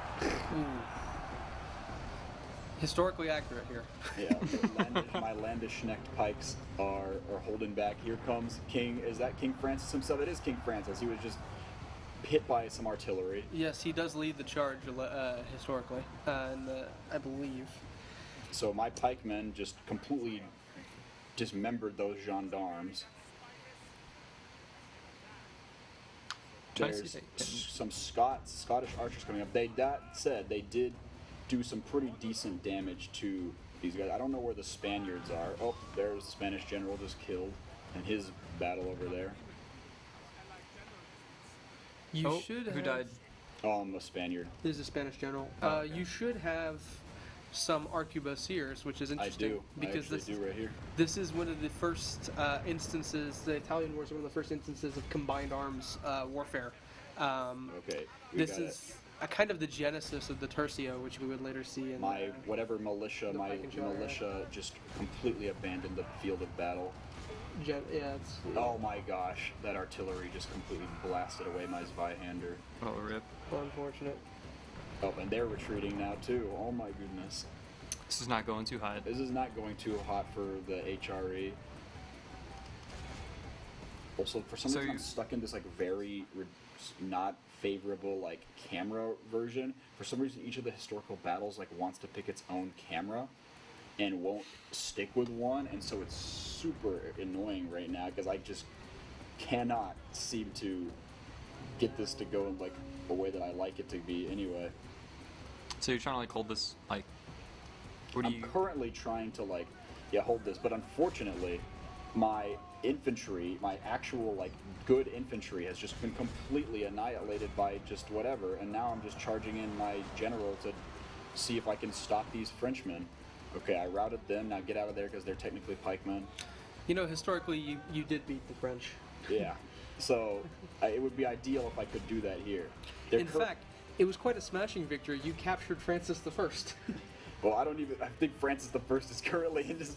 Apparently, Captain Alfonso is dead, but I think he's just a generic stand-in for someone. But I don't know where Captain Francis or King Francis is right now.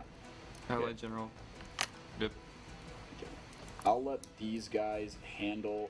Okay, did my guys come back, by the way? Okay, they did.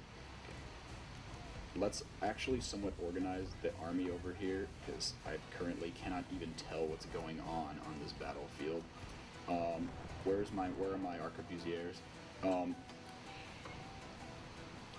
Let's move the arquebusiers up there and try to actually start shooting at them. I'm gonna move my general in and kill all these stupid archers that are just shooting at me right now. I don't know where all the French are going. Apparently they have some knights over here that are moving in. Dismounted knights. They also have a ton of pikemen. Are you outnumbered? Technically, we have more people that have killed, but we have a smaller army than them. They're just not okay. I really don't want these like Spanish, like musketeers to be like your front line. Well, I don't want them to be shooting my own arquebusiers in the back, which is my bigger worry. Okay, so the general is fighting some Scots that are fighting with the French. I guess I just don't. They're moving over here. I feel like they're trying to fight the Spaniards that are all the way over there. Oh, there goes. I did not realize that those gendarmes had come back. Oh goodness. Yeah, the arquebusiers got hit really bad. That artillery's brutal. Yeah, the cannons and just the archers and everything. Don't retreat, Landesknecht. I need you. I just need my like actual like infantry. What? Oh my goodness! I don't know what happened to that camera angle. I need to. Okay, this camera angle is funky now. Okay, you can charge on in. There you go. You know, I feel like I could have gotten a much better, nightly charge out of that versus, the very crud one that I just got. So I'm going to pull them back. I don't even know what's happening. Okay. I don't know why you are going out there. Okay, first off, everyone needs to be on guard mode so they don't run after retreating infantry. Pulling the Zweihanders to fight the medieval knights, or the not medieval, the dismounted knights, I mean. Currently, the Holy Roman General has not lost a single man. So now we're going to actually get a good charge out of this, hopefully. Yeah. There you go. Those poor Scots.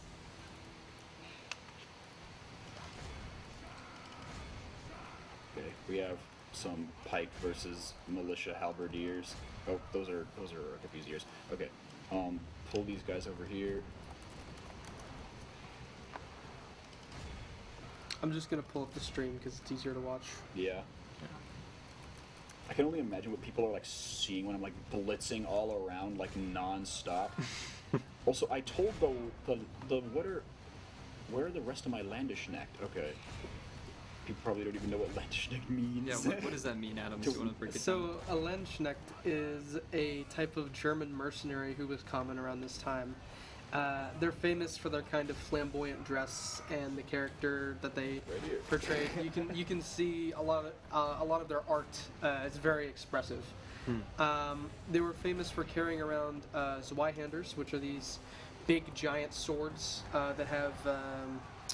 They're almost like great swords, but they have a second guard in the about a good way up the tang of the blade so that they can swing it. We have a pike battle over here, but the Frenchies seem to be getting the upper hand. Yeah, the Italian wars are famous for the different mercenary groups that fought in them. There was a lot of Italian mercenaries, a lot of Swiss mercenaries especially, and Landsknecht as German mercenaries. So this would kind of begin the period of mercenary dominance in medieval warfare, or post-medieval warfare. You've got, you think immediately the 30 Years' War, or the later, almost any war after 1500 is predominantly fought by mercenaries for the most part. So, yeah. Why is that? Frankly, it's cheaper. It's cheaper than paying your nobles or giving them the ability to raise troops, because you don't want nobles who may have claims on your stuff to be given the ability to raise troops.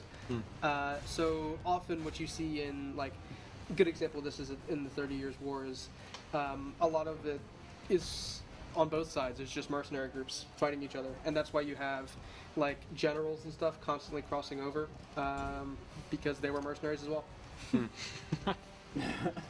I love that.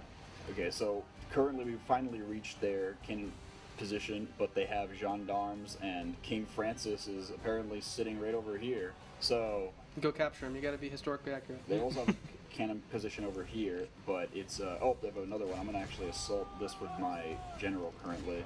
This culverin. There's these pair of them because the Spanish army that was supposed to be helping us is kind of disintegrated.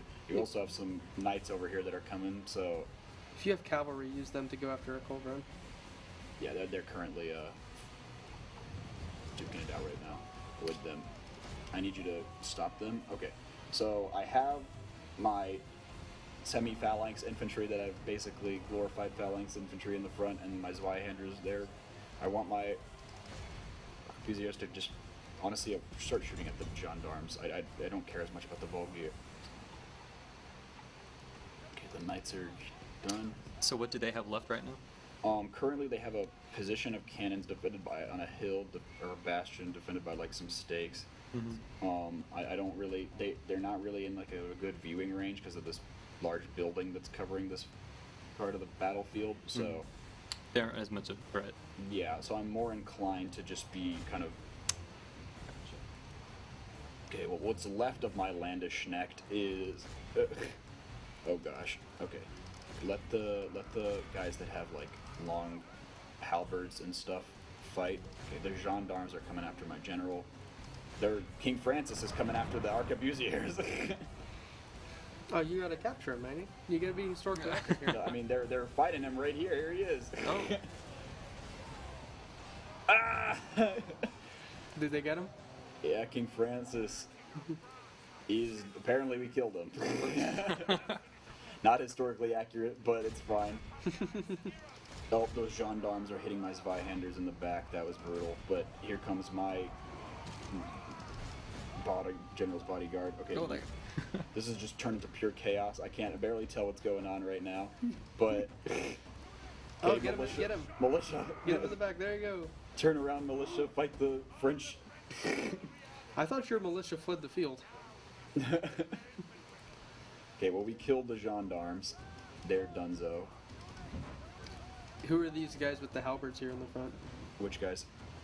The ones you were just clicking on. Oh, these are just some Zweihanders gotcha. and just militia halberdiers. I'm trying to Sorry, it's very low res on the stream. Oh, I bet it is. It's in 720. Yeah. Did they get those cannon guys, or they ran out of ammo? Oh, great! Did you notice this? The logo perfectly covers the battle map. Is it actually? The Decisive Eras logo perfectly covers the battle map. I hadn't even noticed there was a. That's I don't play Medieval too much. We've so I been kind of joined by forgot more what was people there. apparently now. Okay, I'm trying to pull my guys around the stakes because I don't want to run my horses right up into. Okay, bud. Okay, Mr. General. Wait, is it saying more people, more No, allies? yes, we've gained some more watchers. Oh yeah. Oh, cool. Those dismounted knights. I completely forgot about them. They're here now, but they're running away. Oh, there we go. We won. This is a very small-scale version of that battle of Sevilla. Nice. Average victory. Average victor. I could have done better, is what it's telling me. I've never won this battle. Really? We're also getting close to 5, but You've never won the battle before? that siege battle? Yeah. Heck no. That battle is so hard. I don't know why. Well, you beat it. Well, not Pavia. Pavia I've won. Oh. Pavia is one of the easier ones. What do we want to do for one last kind of thing before we get into the alternate History Channel at 3 a.m. I know that everyone here has been the moment that everyone has been waiting for is almost upon us. It's coming. Viewers. we will be here soon. We will get to the lore of 250 million years ago very soon. But first, what options do we have? We have Shogun 2. Okay. We have Rome Remastered. We have Rome 2. We have Napoleon Total War. We have Empire Total War. We have Total War Attila, one of my personal favorites. We have Cold War Gone Hot scenarios. We have Star Wars. Are there any like Total War battles, We like have Three historical battles Kingdoms. that we've covered Yeah. that you can Yes. pull up? Yes, there are. Let's do some of those then. Yeah. I'm trying to think of. There's Rafia. Oh yeah, do Rafia. Rome. We can do it in Rome too. So yeah, we can do that. I'm trying to think if there's anyone. There is another one that we're going to be covering. I think Rome 1 has Heraclea. So Ipsis is not one of them. We have some Roman ones too, but like what? So Rafia in Rome 2 or Heraclea, or I can't remember if it's Heraclea or Asculum that they have in Rome 1 or Rome Remastered, which I'll be using. Which one do we want? I think we should go with one we've already covered because Yeah. then we can Rafia. kind of riff off that.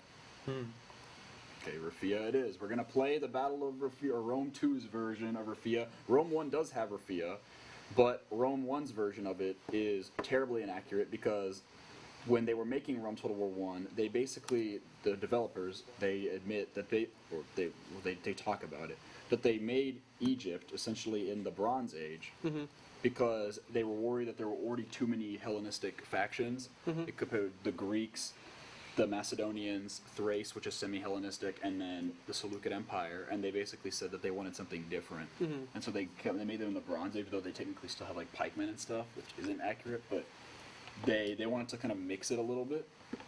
But so I'd rather do a somewhat more accurate. So seeing that, I think I'm gonna dip out because this is where my specialty ends again. I actually do have to leave at 5:30, probably a little earlier. Oh shoot. Okay.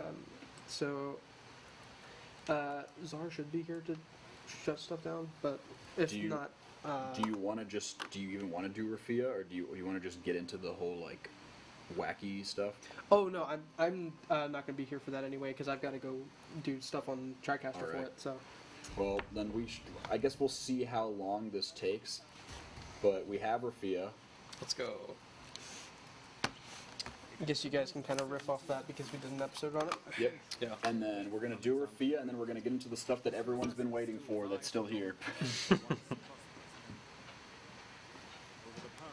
The history that came to us in a vision. Yeah. The most historically accurate information ever revealed. We only deal in facts here. Yeah, we only do the most factual information. So here we have it, Antiochus III, the Battle of Rafia. We're going to be playing as the Ptolemies. I love the little cinematic they have. Yeah. It's cool. See how much Rome 2 lags. You can see how much companion cavalry they have right here. And their elephants, we have some elephants too. They also have a lot of pikemen, including some silver shields. We have none of that. Actually, I had a more like up-to-date stream. I'm like watching everything. I guess I can just like peek over and see what you're doing. Yeah, you can peek over. Alright, are you coming on back? Should I just skip this video? Can I even skip it? Okay, I'm just skipping it because we're trying to keep it done. My lord, the Seleucid forces approach us. Our elephants will not stand being close to those of the enemy. Please avoid them at all costs. And my only goal is to defeat the Seleucid army. Alright, Nice. so my actual phalangite infantry is super limited. Can I like scoot a bit closer, or do I Yeah, have to stay over? you can scoot a bit closer. Greg, can you see this on your laptop? I have the stream pulled up, but Okay, it's a little behind. Let's see how this is going to go. Okay. I'd want to move my Greek infantry together, so we're going to have all Greeks, Hellenistic troops advance together.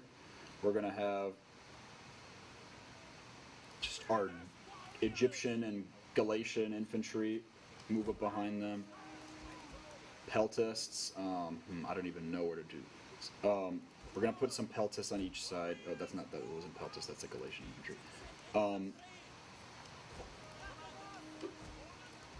To try to cover us from some elephants. I have my own line. I'm definitely scared of the Seleucid Indian elephants. This humongous block of cavalry. Yeah, elephants are pretty powerful in Rome too, aren't they? So I'm trying to figure out. So Antiochus III is right here with this Hellenic Royal Cavalry. Okay. So this side has. They seem to be kind of evenly splitting their guys. They both have some light cavalry and their companions on this side. I don't know. My cavalry is nowhere near as good, so I'm almost hesitant to like split them apart. I'd almost rather try to win on the right flank outright and just hold them at bay on the left. But I need to bring up my archers. I completely This is forgot. Antiochus, right? This is Antiochus that we're facing off against. And is this the one where he pursued a little too early? Yeah, this is the one where he actually just defeated, was won against Ptolemy on this flank. I was about to ask which Antiochus. Yeah, the third one. Okay, so I'm gonna swing all of my cavalry to my left and see if I can change history. And It was the Seleucid war elephants that were too scared, wasn't it? Or was on the it? opposite. Hey, welcome, Christian. You have been joined by another guest. Okay, they're heavy. Okay, their line is approaching. my infantry is here. Yo, you want to sit in that chair and join us? Okay, here they come. Okay, they're coming in a wedge, so I'm gonna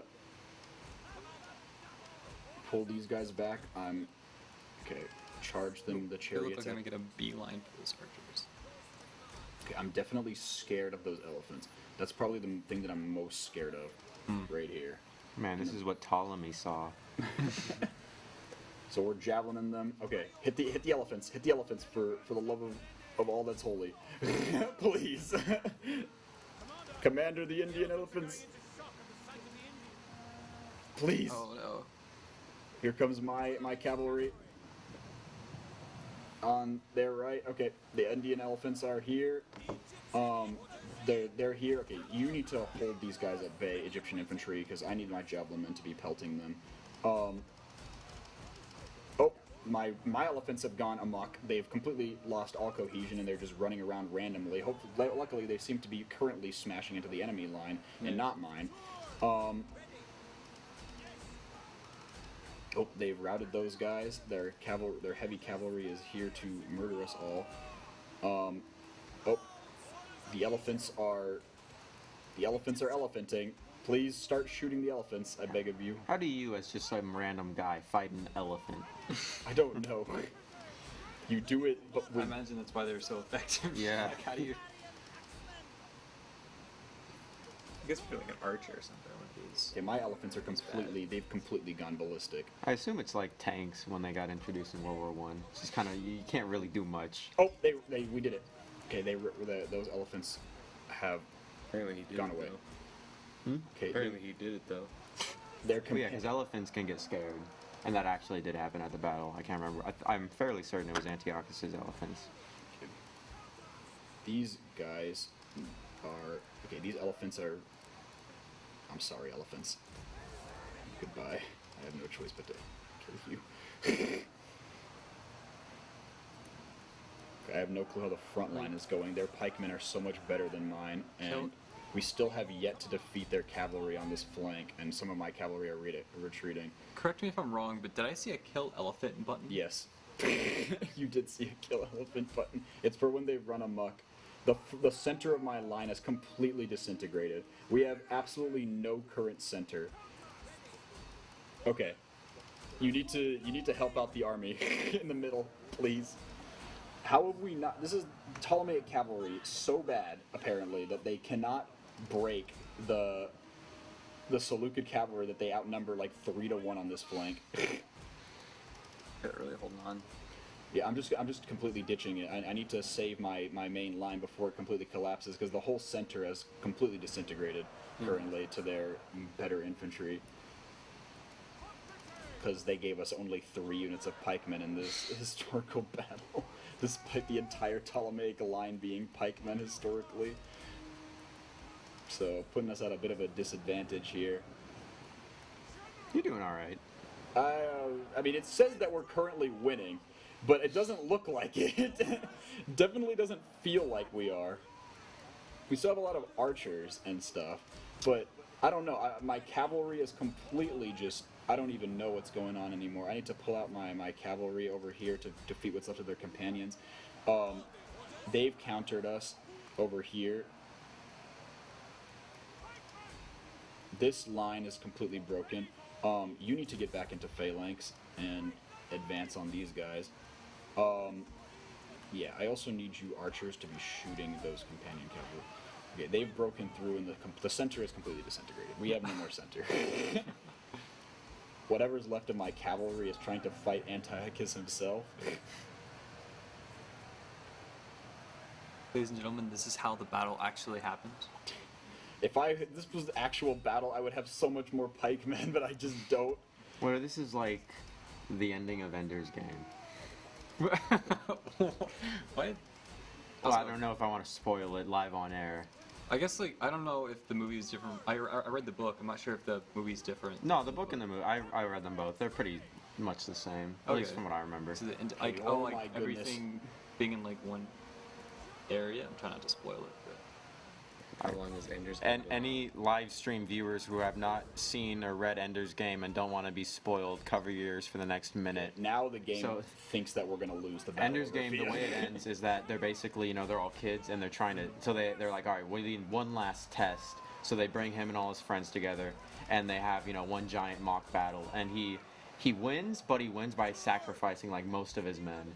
And then it's revealed that that was a real battle the whole time. Yeah. Oh, he fired like the bomb and like killed everyone. Yeah. Right. Yeah. And so Okay. he's like, oh, I killed so many people. Our cavalry is free. That was a good Yeah, I liked good it. book. Good book. I need to reread it, I think. So the movie was good, too. what's left of my army completely gone. So what is your strategy now, Adam? To lose, because that's exactly what's going to happen currently. We were never able to break through the Seleucid phalanx. They're literally fighting currently with 30 guys out of 160 men still fighting, have not even wavering. So where do you think it all went wrong, Adam? I think it all went wrong when I didn't get the pikemen that outnumbered the Seleucids in real life. I guess that's part of like the difficulty in making a battle that's supposed to have actually happened, but also trying to make it fair or at least challenging to the player. Because like there are some battles which I imagine are in Total War games that if you set the numbers up to be realistic, you would just steamroll every time. But Like their Silver Shield pikemen completely took like no casualties. I know I'm charging my guys into the pikemen, but they weren't in phalanx formation, so it was worth it. But like we had no heavy cavalry. No, they're doing all right. Every- They're going through. I see a lot more yellow flags than red ones. So that's probably good. that's my We strategic have a lot of analysis. units. They're just completely like dead. We didn't get like right now. Like I'm relying on my skirmishers to win. The balance of power is slowly like potentially shifting it. Like so, okay, I need to cycle charge these. I don't know why I kept these guys into combat with these pikemen. But no, yeah, we're definitely gonna lose this. The army is completely disintegrating. What's left of it has. That's Ptolemy has been wounded. No. Yeah, it's over. All right. Yep, the Battle of Raphia, not great. Did not go over well. We did lose to Antiochus. You know- we have 8 people watching us now. You know, it's interesting. Oh, watching you lose. Yeah, they all tuned in to watch me lose to Antiochus. It's I'm sorry. Egypt will surely fall. It's not my fault. You should have given me the actual units that It were is at this literally battle. your fault. You know, it's interesting how in this, like in Medieval 2, if something like a general dies who's not supposed to die instantly, like you lose the battle. Whereas here, like Ptolemy died and you got to continue a little bit longer. Yeah. In all fairness, cavalry in Rome 2 suck so bad. They're completely worthless. Like, I don't know. Medieval 2 cavalry is, like, elite. Like, those knights, they they run those peasants through. Like, I don't know how else to describe A it. Those, good general makes use of what he has. So You just have a no bad general. excuses. I'm The sorry. cavalry sucks. I don't. The cavalry does suck. It's a Ptolemaic them cavalry. historically won. I What can't. happened? Yeah, because he had actual companion Excuses. cavalry. He didn't have Excuses. random peasants on horses. He didn't have an entire army that wasn't a phalanx. The Seleucids phalanx outnumbered us 3-1 and had and had significantly more quality units. We had some pikemen. They had silver shields. They had bronze. I'm gonna shields. say all that again, but in the nerd voice. So. Don't you dare. That's so much like part of the joy of Total War. Anyway, is when but you- that's enough. Okay, keep just continue. pause. I'm just Yeah. saying that that's enough for big gaming right now. I was gonna say it's fun, like not only when you do get to play these historical figures and live up to their greatness, but also it's just as fun when you fail from that. Like probably my most memorable moment in a campaign was the first battle I fought in Empire in the Revolutionary War for America. George Washington got smoked, and so there's just no first president anymore. Like he died. Don't you just love it when George Washington perished at the Battle of Bunker Hill? It's fun, and it kind of I guess makes you appreciate more like what they're able to accomplish. All right. Well, the moment that everyone has been waiting for is finally upon us. Your parents know what this Oh, is gonna be. people were talking in the chat apparently. Ooh, That's probably roasting it. it's. Oh, they were telling us to play. I'll hop on Chivalry 2. Why are y'all talking about Chivalry 2? It's time for No, the chat the discovered greatest, emojis. most accurate historical events to ever exist now. That all came in a vision. All right, folks. It's time. It's time. All viewers, we just lost a viewer. Someone just, they're They, like, they too know much. what's about to happen. I don't know where this is going, but I'll watch it. They know where this is going. Well, it's time for the event that everyone's been waiting. It's time. It's time. Time It's for time. aliens. Zach, are you ready for that? Are you going to join us for this part? Yes, I'm so ready. You guys, Awesome. all right, we're getting our whole panel here. I'm going to Let's message slide it over everyone here. Actually, I'll be right back. I guess some more water. This is going to be a really good discussion. Yeah, yep. All right.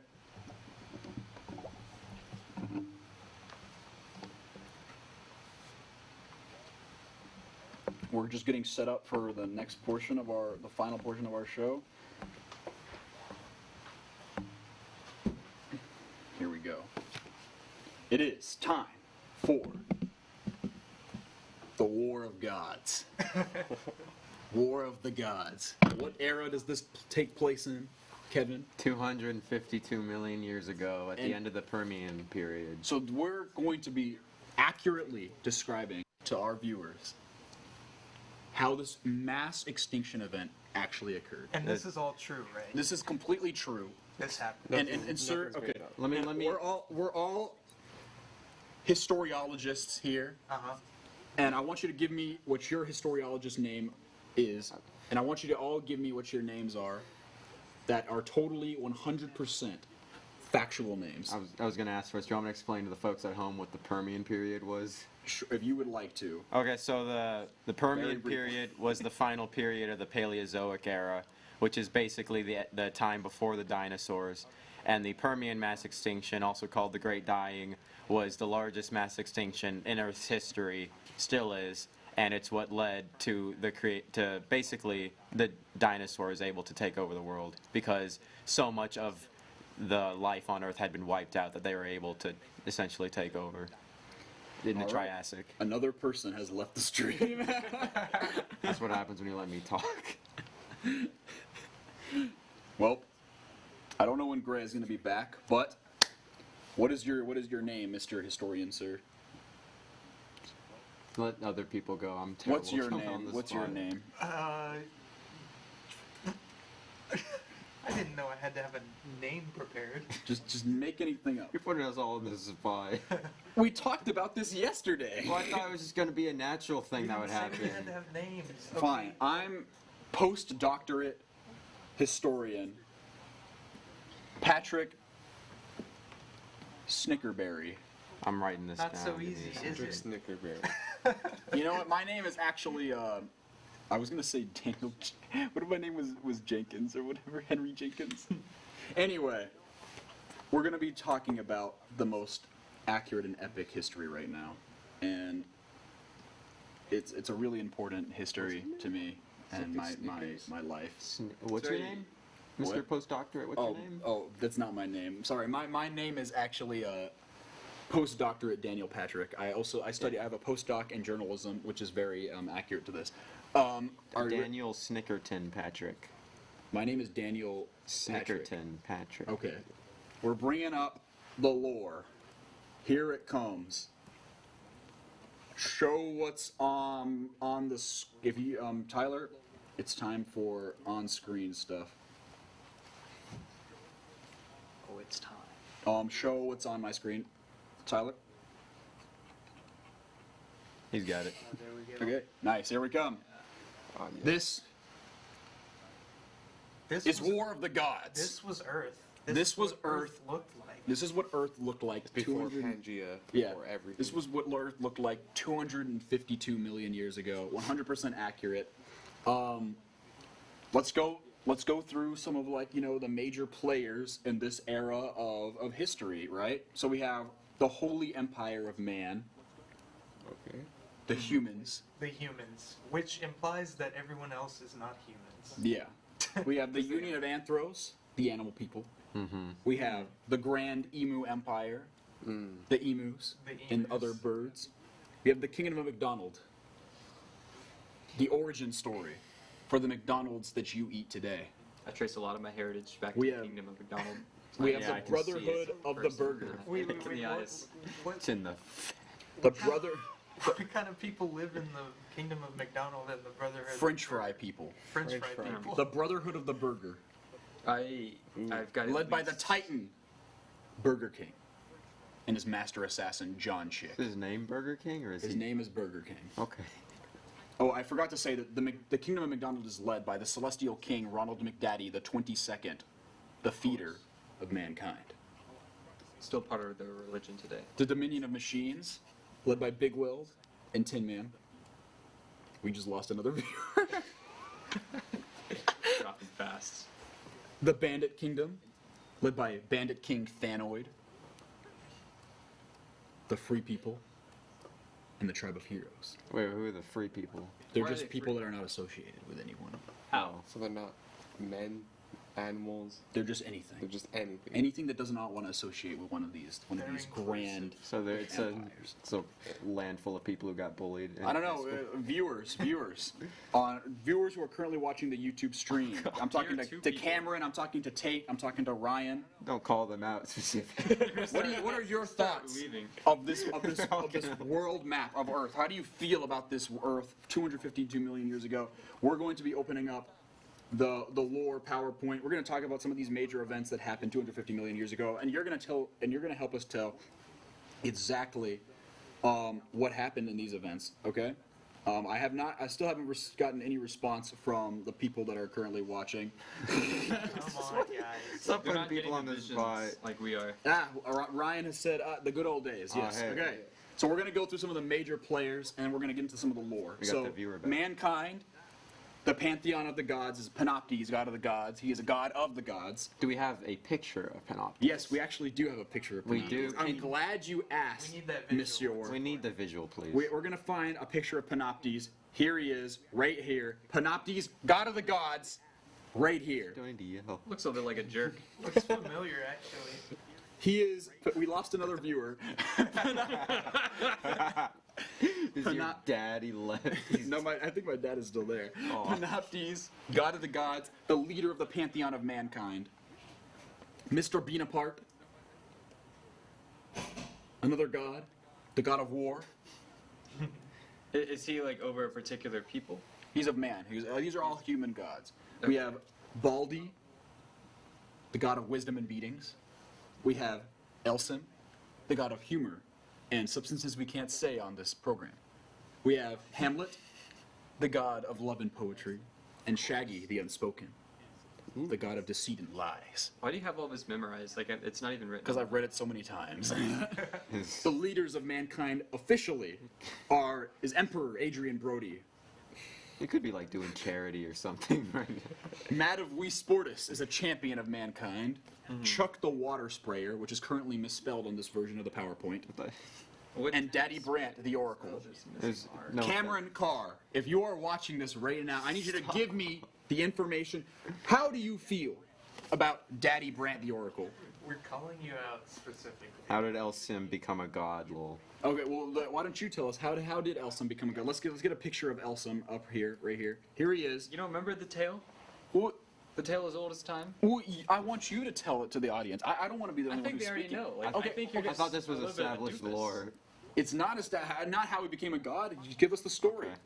It seemed like he knows better. Okay, then- so I'll pass okay, it to give I us him. think like everyone kind of knows. I think if anything, Adam's just kind of like. Okay, then Explain to the folks we're at not home talking how about. We're Elsim gonna move on to Anthros. Okay, We've we have studied all this. we have We all know. But the Ryan leader- Jones has not studied we it. have the Elsim became god in the pantheon after he consumed copious amounts of humor juice and ascended to the heavens, becoming a god. 2 million years before 252 million years ago. It was actually. You're fever way more juice, into this than the actual but history still, stuff. it's like- Now time to the Anthros. They're led by the magical beaver What is god the actual Palacris, god of bears and This is actually, my bad. Palacris is the god of bears and stairs, master of drink and coin. Hippocrates the jacked, the god of muscle, and Chungus the great Chung. If you want to see pictures of them, we have them right here. We have magical beaver god Palacris, Hippocrates the jacked, and Chungus the big Chung. They are. Moving That's on, we him. have emus. We have Emusius, the Titan Lord High Emu, Big Joe Burblord, Tratorius, the Eyes of Bird, and General Emu Johnson. That's also where I get the other part of my heritage from this era. From the emus. I trace it back Now to from the McDonald's and the emus. From the machines, we have Big Weld, the Great Roller, and Tin Man, the Synthetic Spirit. We lost a viewer. What we have five. Or they keep coming. Yeah. Brotherhood of the Burger, the Titan Burger King is the leader, and John Chick, Master Assassin, his most assassin of assassins. We have McDonald, led by the Celestial King, Ronald McDaddy, the 22nd, the Feeder. And then, these other people that don't really matter that much. I think it's pretty insulting to say they don't matter that much. I think. My personal favorite, one of my favorites is, from history, is the Demon Lord Shreketh of Beckett, Of course. eater of worlds and children. Never go to the swamp. But they're all in the same world, aren't they? They are in the same world, but he ascends, he transcends existence. Which worlds did he eat again? I forgot. Other worlds than these. But a which star- ones? That's a star Did set they have reference names? right there. I don't know why. Jupiter 2. Jupiter 2. There was the Surprisingly second came one. before We've Jupiter gained 1. I can't even. Can I even show some of the the rat one? I don't know. we're gonna skip that. The forbidden god whose name we forbidden cannot god. say. We're going through here. Here's Shreketh of Beckett, and here is his transcended form. These are impeccable images. Garfieldus the Worm Demon. Mariaratus, the Rat of Spect. Plains with Brains. I have to skip one of those gods. The Plains with Brains Annihilators of the Sky. And Sponger Bobius Maximus, Demon of Seats and Chairs. Now, Would you like to go ahead and for the audience specify the difference between seats and chairs? a chair is something with a back. A seat is anything you can sit on. That's not my level of expertise. That's scientific. I know that you're the one who got the masters in seats and chairs. He's got the postdoctorate. I- So now we're going to be looking at some major events here, everyone. Oh yeah, and I completely forgot. What's your degree? Celestial King Ronald McDaddy, 22nd. This is his portrait right here. A very famous portrait done by the Leonardo da Vinci in 252 million BC. What'd you get your postdoctorate in? It's actually Journalism. Journalism? My bad. He From already what said that. university? Please listen. The I remember Lynn College. this, and now correct me if I'm wrong, But Leonardo da Vinci doing this painting was so good that they actually had to banish him to another time, and that is where we Yeah, they had to use the time machine to send him away. because it was too good. Ryan says his head hurts. Anyway, we're going to be some of the special You're getting items. the visions, Ryan. Some Your of the head hurts. godly items are the 1,000 Suzuki tickets, the Spider-Man Beans edition, and the Bees Churger. Now, the Bees Churger is a churger that beeses. Anyway, we're going to the major events here. Some major events from this era. We have the 7th Great Emu Schism from 2033 2074, the pre-Panoptes era. Now, would you like to talk about the 7th Great Emu Schism? One of the greatest emu schism I think of all the emu fourth schisms. one. The fourth one was much more influential. Really? You feel the 4th one was I more feel the fourth no one was way. much I'm influential. a big fan of the third one personally. I think it's underrated. But People the don't- first So classic. But what about the first what, one's good, What but the about the third third emu schism? Someone came in and then left immediately. What is so influential? What about these emu schism? Because in the 7th Great Emu Schism, The- if we open up the lore, if you'll excuse The me, death toll of the 7th Emu Schism is unmatched. tremendous. There were millions of birds killed in the final battle, like literally millions. But you have to consider the gusto and the style of the deaths. The I don't 7th, have they this it was program just a on meat grinder. But the third one, they had I style and realize I don't panache have in the that. way they did it. Fair enough. The fourth was pretty small. Okay, what happened in the 4th that what made it so? Why do you feel like it's so influential, though? I think it's just because, it's like land changes hands, religion shifts, people die. Birds die, you mean? These are all Bir- facts. The birds are not people. How dare you say that? That's All I'm saying is that the Grand Emu Empire during the 7th Great Emu Schism, well, this is when they were trying to ascend to the peak of the Grand Emu Empire, right? And this is the ancestor of the current leader of the Emu Empire. If we could pull him up right here, Emusius, the Titan Lord High Emu, his great grandfather, Umusiah, the Titan Lord High Emu, was the one who personally defeated the previous dynasty of birds, which, if you look at it, Big Joe Burblord is descended from personally. Now, Big Joe Burblord is from the Joesius family, and they're the ones that were defeated in the 7th Great Schism. Now, Big Joe Burblord is a descendant of them, and now serves Emusius, leader of the emus. Oh, there we go. We have it on the screen now. I was getting lost. Here's Big Joe Burblord. Here he is, right here. And what family was that again? What was he of? The Joesius family. Joesius. Did they not get their start in the, what was it? It was a second, third, or fourth? That was the Great Emu second. Schism. The third one had the Casuarius family, which is the stock that was exiled in the fourth one, which eventually became the dinosaurs, which we know. They were able to take control. The dinosaurs were also, their genetics were mixed with the lizard men who invaded. Well, yes, that's another part of the lore, but that's, they come from Casuarian stock. Exactly. And that's why did you one of feel that the first one is so close? Is it because the Flamingans? The Flamingans, yes. Yeah, when they That is such control. a bright color to the countryside. I and see. The emus didn't want that. See, the flamingos in this period, the Flamingans of the Flamingan dynasty were completely annihilated after the first True Great tragedy. Emu Schism, in which the emus wiped flamingos off of the planet completely. There are no more flamingos ever, except for potentially some are believed to Well, there still were exist in the free sculptures lands. built that They're were kind of all alive. sculptured. That's how we know what they look like. Was there not at least one race of bird completely exterminated per schism? Which one was the dodos? Was it the fifth? The dodo. I completely forgot. Which very tragic. schism was the dodos? I'm not eliminated? familiar with dodos. That's not been my field of expertise. They don't teach that at Harvard anymore? I thought it was a required course. I went to Austin Community College. I see. Okay. I've confused you with another one of our guest speakers. Okay. I We also have, apologize. I also have to show off Emperor Adrian Brody. Emperor Adrian Brody is the leader of mankind, in case you were wondering. Okay, well, we're going to move on to the death of the Messiah, Mike Slate, in 1724 PPE. I've seen a flamingo.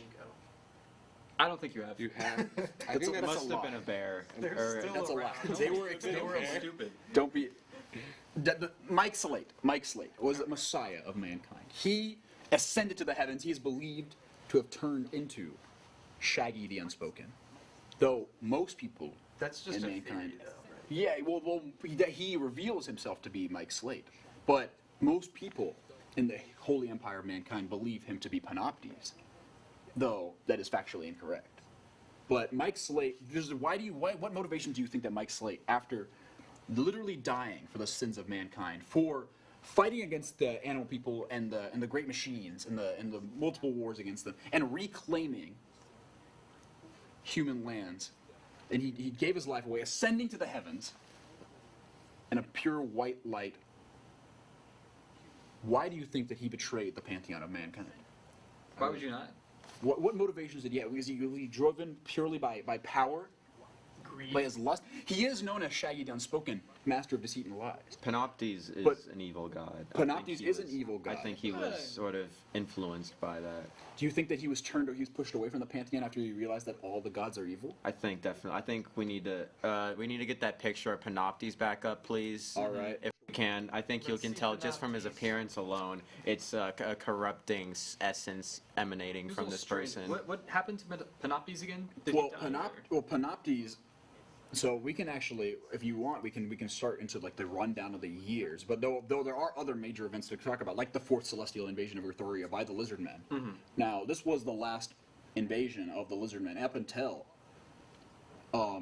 the 23rd century, and in the Panoptes era, of course.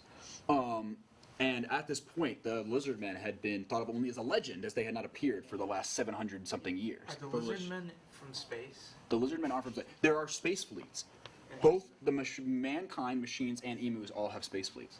They developed them actually first off in 1639 to prevent any more Lizardmen invasions. They were so advanced. Yeah. Did they not? Look at us now compared to these. We still haven't been able to catch up to where they were. Yeah. If we can only get to the second moon, maybe we could recover some of what they left. Yeah. Exactly. But How do you feel about this though? Like, what do you think was the most pivotal moment in the fourth celestial invasion of Earthoria by the Lizardmen? By the Lizardmen. I think it's when they formed like the heritage of the Burger King people. Ah, I see. They set up the land for them. I mean, it is the first time in which that the Titan Burger King emerged as the power. He is ancient. He is an ancient being. He is immortal. And this is when the Burger King formed the Brotherhood of the Burger. I think something that's often overlooked is the Burger King's battle tactics. He had very tight formations. This classic 4-for-4 meal, which wasn't even the best. You know, originally it was a 5-for-4 meal, but it actually worked too well. And the Burger King people were very empathetic. But also, like, did you say he was suffering from success? Basically, yes. I But mean, you he also was have the to king. But think about how many chicken nuggets he's able to bring to bear in his battle formation. His chicken nuggets are cheaper, more levied than any other. Even the But it means nothing if your fries are inferior. But yeah, okay, the Kingdom of McDonald's may have superior French fry infantry, but their chicken nuggets are too expensive. The chicken nuggets are irrelevant. I think what really mattered with the Burger King army especially was their onion rings. Yes, but let's not forget But the the war chicken crimes. nuggets make up the core. Let's not forget the war crimes, though, the foot lettuce that they implemented. That's important. That was very anti-Burger King propaganda. That's historically inaccurate. You don't I'm believe sorry. that? You don't read the articles? You don't No. You don't believe. I had a Oh class my about this goodness. at the community college. I know about this. But the mass genocide of lettuce. No, didn't happen. He doesn't think it happened. We have He's our a first lettuce denier. He's a lettuce denier. Lettuce Are we allowed to make jokes about lettuce denial? Yes. We're gonna stray away from This that isn't right a now. joke. So I guess we should run down to the ascension of Panoptes as god of the gods. This is when he became. He was a god, but he ascended to become god of the gods in 2121. Who was committing blasphemy? Oh, I think he's talking about Mike Slate. Okay, good. But in 2121, which is the very beginning of the Panoptes era, this is when Panoptes became the god of the gods, and he ascended to a higher level. What does that mean? Ascended? Well, so now, what do you mean? His ascension? To be the god of the gods. Well, he is a god that the gods pray to, basically. He is the god's god. So he's one step above. Yes. He's God Now, squared. when Shreketh of Beckett consumed Spider-Man Beans Edition, he ascended. But with the power of the other demons, he transcended existence and became on the as a similar level individually to Panoptes, god of the gods. Was he also a god of the gods? No, he just transcended Shreketh of Beckett. But similar power level. Similar power level. So we're gonna be touching on some of these events here. So, and one of the most pivotal moments in history of the planet is in 2242, the beginning of the War of the Gods. Perhaps even the universe. What? Perhaps even the universe. Yeah, perhaps even the universe. Pivotal. Because there's nothing else. The lizardmen are the only. They're meaningless compared to us. Oh, whoa. Me. Wow. Yeah. Anyway, the This force. is, I can't believe we still think like that in this century. I mean, you don't believe in the latest genocide, so I don't know. Yeah. Okay, well Let's that's no, that's let's get not into it. that's Sorry. Sorry. Yeah. Do We you have, even use Facebook, so. Adam? So we're gonna talk about some major events here. So, the forces of mankind invaded the Union of Anthros in 2242. So this is the beginning of the War of the Gods, the most famous war in all of history. Now, the Pantheon of Anthros granted the young panda one of the ancient magical items, which was the 1,000 Suzuki tickets. And Is that one item or 1,000? it's technically you cannot separate them. They must be together. Panoptes agrees to marry the Titan Burger King to seal an alliance and threaten the world's food supply, because the Burger King controls about half of the world's entire food supply. Who controls the other half? McDonald, Kingdom of McDonald. Okay. Yeah. Yeah. Sorry. So the young panda, this is when the young panda also encounters Shreketh of Beckett. Now, Shreketh of Beckett, if I can pull it up quickly, on the world map. So this representation right here. This is Shreketh of Beckett's location. This is the company of 125 men and vehicles that chased after young panda, and his village is right around here. And young panda moved over here to meet Shreketh of Beckett there. So. I don't. How do our viewers? How do Cameron, Ryan? How do you feel about Shreketh of Beckett? Would you give us some information about Shreketh of Beckett? Anyway, so Shreketh of Beckett gazed upon the Suzuki tickets, and this is when he realized that he had the opportunity to ascend in his existence. But back to the major events on the strategic level, the Union of Anthros begins to starve. Mankind is brutally destroying their cities, massacring the people, and then Panoptes marries Burger King by the end of 2242. Now we actually have an image of the marriage of Burger King and Panoptes. If we could pull up an image of that, Tyler, it should be one of the images that I gave to you at the beginning. was it it an recently? actual image of the event or was it a recreation? It's an actual image that's been found from We were the. able to recover. Where did we recover that from? We recovered it from Atlantis. Atlantis. Okay. Wait, we found Which one? Atlantis? Yeah, by the way? yeah. That's later which on one? in the time. Which one? Which Which Atlantis? It doesn't cover this era, but My bad. Was it A, B, or C? It's not my specialty. it's A. fine. It's fine. A. Okay. Tyler, have you been able to find the picture, the recovered picture of Panoptes' marriage to Burger King? Tyler's just frantically scrolling right now. Oh, he left. He left. All right, I will pull up the image myself then. Tyler. Oh wait. Oh. It's on screen right now. It's on. No. That's Shreketh of Beckett. There's an image of Panoptes and the Burger King getting married. I could pull it up personally if we need to. They do look good in the photo, though. I have to say, A very for cute as couple. old as they were at the time, He aged gracefully. he aged gracefully, like wine. There we go. All right. Is that it? Yeah, we got Yes, we have the actual image. The actual image of the marriage of Burger King and Panoptes that sealed the alliance. Here we have it. This is a pretty pivotal moment in history. This was the end of 2242 PE. Amazing quality on Amazing that photo quality. for how old it is. I know, right? What It's cameras did was- they use back then? Sony Mark IIs. Right. And this was right before the A7S. assassination attempt, right? Yeah, this is actually. You're right. This is right before the assassination attempt on the Burger King. But Was it because at he the has, wedding? The honeymoon, after party. it's the after. New But Year's Eve? Master Assassin John Chick can stop any assassin. Do we have any pictures of the honeymoon? No, unfortunately, this is the only image that we. I'm sure if we managed to look hard enough, we can find some. If we look, find. We don't have any on us, unfortunately. You can take down that image, by the way. Now, thank you. I don't know if it's still on there. No, okay. it's gone. Okay. And so we're going to move into 2243. The forces of mankind have won a major victory against the Anthros at Sidonius Isthmus, breaking through towards the capital, and they begin their assault on the capital. Now, the Grand Emu Empire. This is when they took situational advantage and attacked the Union of Anthros. What do you think was going through Emusius' head at this moment? so many things. I mean, you got to do something. You can't just sit around and do nothing. And would you agree with his decision to tag team the Union of Anthros? Do you think that he was in the right? That he was do you think Amusius was a good bird, or do you think he was an evil conqueror? I mean, I think, looking back on this stuff, it's been hundreds of millions of years, so I don't really think we can try to put ourselves into their shoes exactly, especially since we have such limited historical knowledge. We just can't really judge them. So That was touching, but I can put myself in his shoes, and I think he was bad. So yeah, you think he was an evil man? He was An evil bird? The humans were evil. And I think the humans were misunderstood. The humans were genocidal maniacs. I don't understand what you're talking about. Like they brutalized the people. and that's who the emus decided to support. Yeah, exactly. The grand. Anyway, the dominions of machines. The machines. They feared the rise of man and birds, and they declared war on both. So this kind of push. This is the point when the birds and mankind were pushed together. They were really pushed together by the machines, which was the third major power on the planet at the time, joining against them. Yep. Now, this is when the major space battles started happening, right? So there's major space battles. Simola Station was destroyed by machine forces. This is a major, Where was that? Simola Station. by the moon. Okay.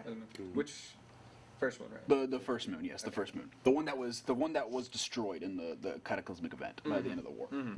Is the theory true that Simola Station became Moon 2? What do y'all think about that? Well, it truly depends on. I mean, there's different theories for how the Earth and the Moon came to be, especially when you factor in the second one and the highly fringe theory of a third moon, which has not been confirmed by science yet. I'm not a third mooner. I personally don't ascribe to that theory. I mean, if there was a third moon, I feel like it'd be bad cheese at this point. We all know that they're all cheese. That is So- true. That's why forces that is why the lizard men were here, other than to drink our water and blood. The cheese mines on the moon. Yeah, the cheese mines. Now, so anyway, Kingdom of McDonald's is threatened by the Burger King. So this is when the corpos go to war with each other. Each one's there. They want full control of the entire world's food supply. They want that monopoly over the world's food. Now, Emperor Adrian Brody was fearing that the events had gone too far. Now, he wanted to try and make peace. Do you agree with Adrian Brody's decision to try and make peace to end the conflict? And viewers, how do you feel about Adrian Brody? How do you feel about the Emperor Adrian Brody, the Emperor of mankind, the last Emperor of mankind? What are y'all's thoughts? What do you think was going through it? Do you think he made the right decision to try and make peace? Personally, I'm confused as to why he started this war in the first place. Really? But obviously, an attempt to make peace is the correct choice. What do y'all think? I think you can't compromise with dealing with enemies of such great magnitude. I think that making peace is giving in too much, and he could have gone further. Have you, Adam, ever been told that you look a little bit like Adrian Brody? I feel like I have, but I don't know. Maybe Is that why he's in this? No. It's because he was actually there. When Yeah, he was there. Okay, what do y'all think about Adrian Adrian Brody? Do you think that he made the right decision to try and make peace at this point, at the peak of the war, the precipice of the war? Obviously, from his perspective, I mean, he's not directly involved in the war, so I think he's right in his, in the context of just him and the kingdom of man. I think he made the right choice. But if we're looking at it more from a global perspective, then perhaps not. But I think with what he sort of had to do, I think I can respect it. I mean, I guess that, that is a good point to bring up. It's so hard for us to take our modern perspectives and apply it to 2243 PE. I thought you said the exact opposite earlier. I don't think I did. Okay. Okay, My well, bad. we gotta keep going, You guys. must be So mistaken. this is now here was obviously we get to see the consequences of. Where'd you get your degree from? Harvard. They just accept anyone, and don't they? Almost. This is All this right, is let's yeah. calm down a little bit. Yeah, see, we have a major event here that happens here, and we get to see the consequences of Adrian Brody's choice. So Adrian Brody was killed by the god of the gods, Panoptes, and who took direct control of the empire and literally completely eviscerated anyone who tried to resist him. Now, That feels like a... I'll let this pass. reaching into 2244 PE, Matt of We Sportus, the champion of mankind, led a large-scale rebellion against Panoptes and allied himself with Shaggy the Unspoken, who was revealed to be this is when Shaggy is unspoken revealed himself to be the Ascended Mike Slate. Do you think that Shaggy was actually Mike Slate, or do you think this is actually all a lie? Do you subscribe to the theory that that Shaggy was lying, and that Mike Slate was truly Panoptes? I think we have enough historical records of Mike Slate or Shaggy performing miracles for people. I mean, we have more evidence for him than a lot of these other figures we do. I think that there's enough eyewitness accounts, historical accounts, to be able to say that at the very least he did exist and more than likely did possess at least some sort of supernatural powers. And if he did, then it'd be most likely Mike Slate's powers. We know that there were multiple divines, though, so what's to say that it was Mike Slate, or he could have been a disciple of another power? Could have been like little fancy magic tricks. Perhaps he was a street magician. You've seen that show. There is a street magician on Speedway, or there was. There was? Yeah, there was. So, I mean, this ultimately leads to the major civil war of mankind, though. Like, and Matt's forces begin advancing on Panoptos, which is the capital of mankind's empire. So why did that civil war begin again? Because Matt, we supported a led a rebellion after the assassination of Adrian Brody. Why is he leading a rebellion? Because he realized that, I mean, they killed the emperor. The Adrian Brody was the last human emperor. He was the last emperor of mankind, and he had devoted his entire life to being, the emperor of the Holy Empire, being completely, beholden to the god of the gods, Panoptes. And after just requesting that they maybe make peace, he was. Wait. So he worshipped Panoptes, and then he was killed by Panoptes? Yeah, after requesting to make peace. So Panoptes wanted the war between McDonald's. Yeah, he wanted the war of the entire world. He wanted to take over the world. But what did he benefit from that? Power. Power? Power. To Shamrock Shakes, too. Shamrock Shakes. That's There's a high currency. Factor. Yeah, high currency. Now, this is when the machines tried to begin their naval invasion of mankind because they realized that they're having a civil war. And Panoptes, realizing that he needs to end the war quickly, duels Matt to the death and kills him and his entire family. Now, what do you think about Panoptes' decision here to kill Matt and his entire family? I think it was a bit of a jerk move to... Although, we have to admit that Matt bringing his family to the duel to watch him... That was a little irresponsible. That was a little... I mean, all 10 of his daughters and 3 of his sons with his wife. There are anti-Matt sources that say he threw each of his 10 daughters sequentially in front of him as meat shields. However, if it's debatable as to whether or not that's legitimate. I don't believe that. That's probably an exaggeration. I mean, maybe 5 of them. Are these from pre-Panoptes? Are those from pro-Panoptes sources? Yes, they're from people who did not like Matt. It was definitely not the right decision to bring the family, but it was still he was right confident. To kill them. It wasn't right to kill them, and clearly the people felt like that. Also because Daddy Brant, the Oracle, becomes the leader of the rebellion as soon because he sees the future without Panoptes. But at this point, the Panoptes loyalists have basically been put down. Like the rebellion has mostly been put down by the Panoptes loyalists. And here we're going back to the young panda. He found the bee's trigger.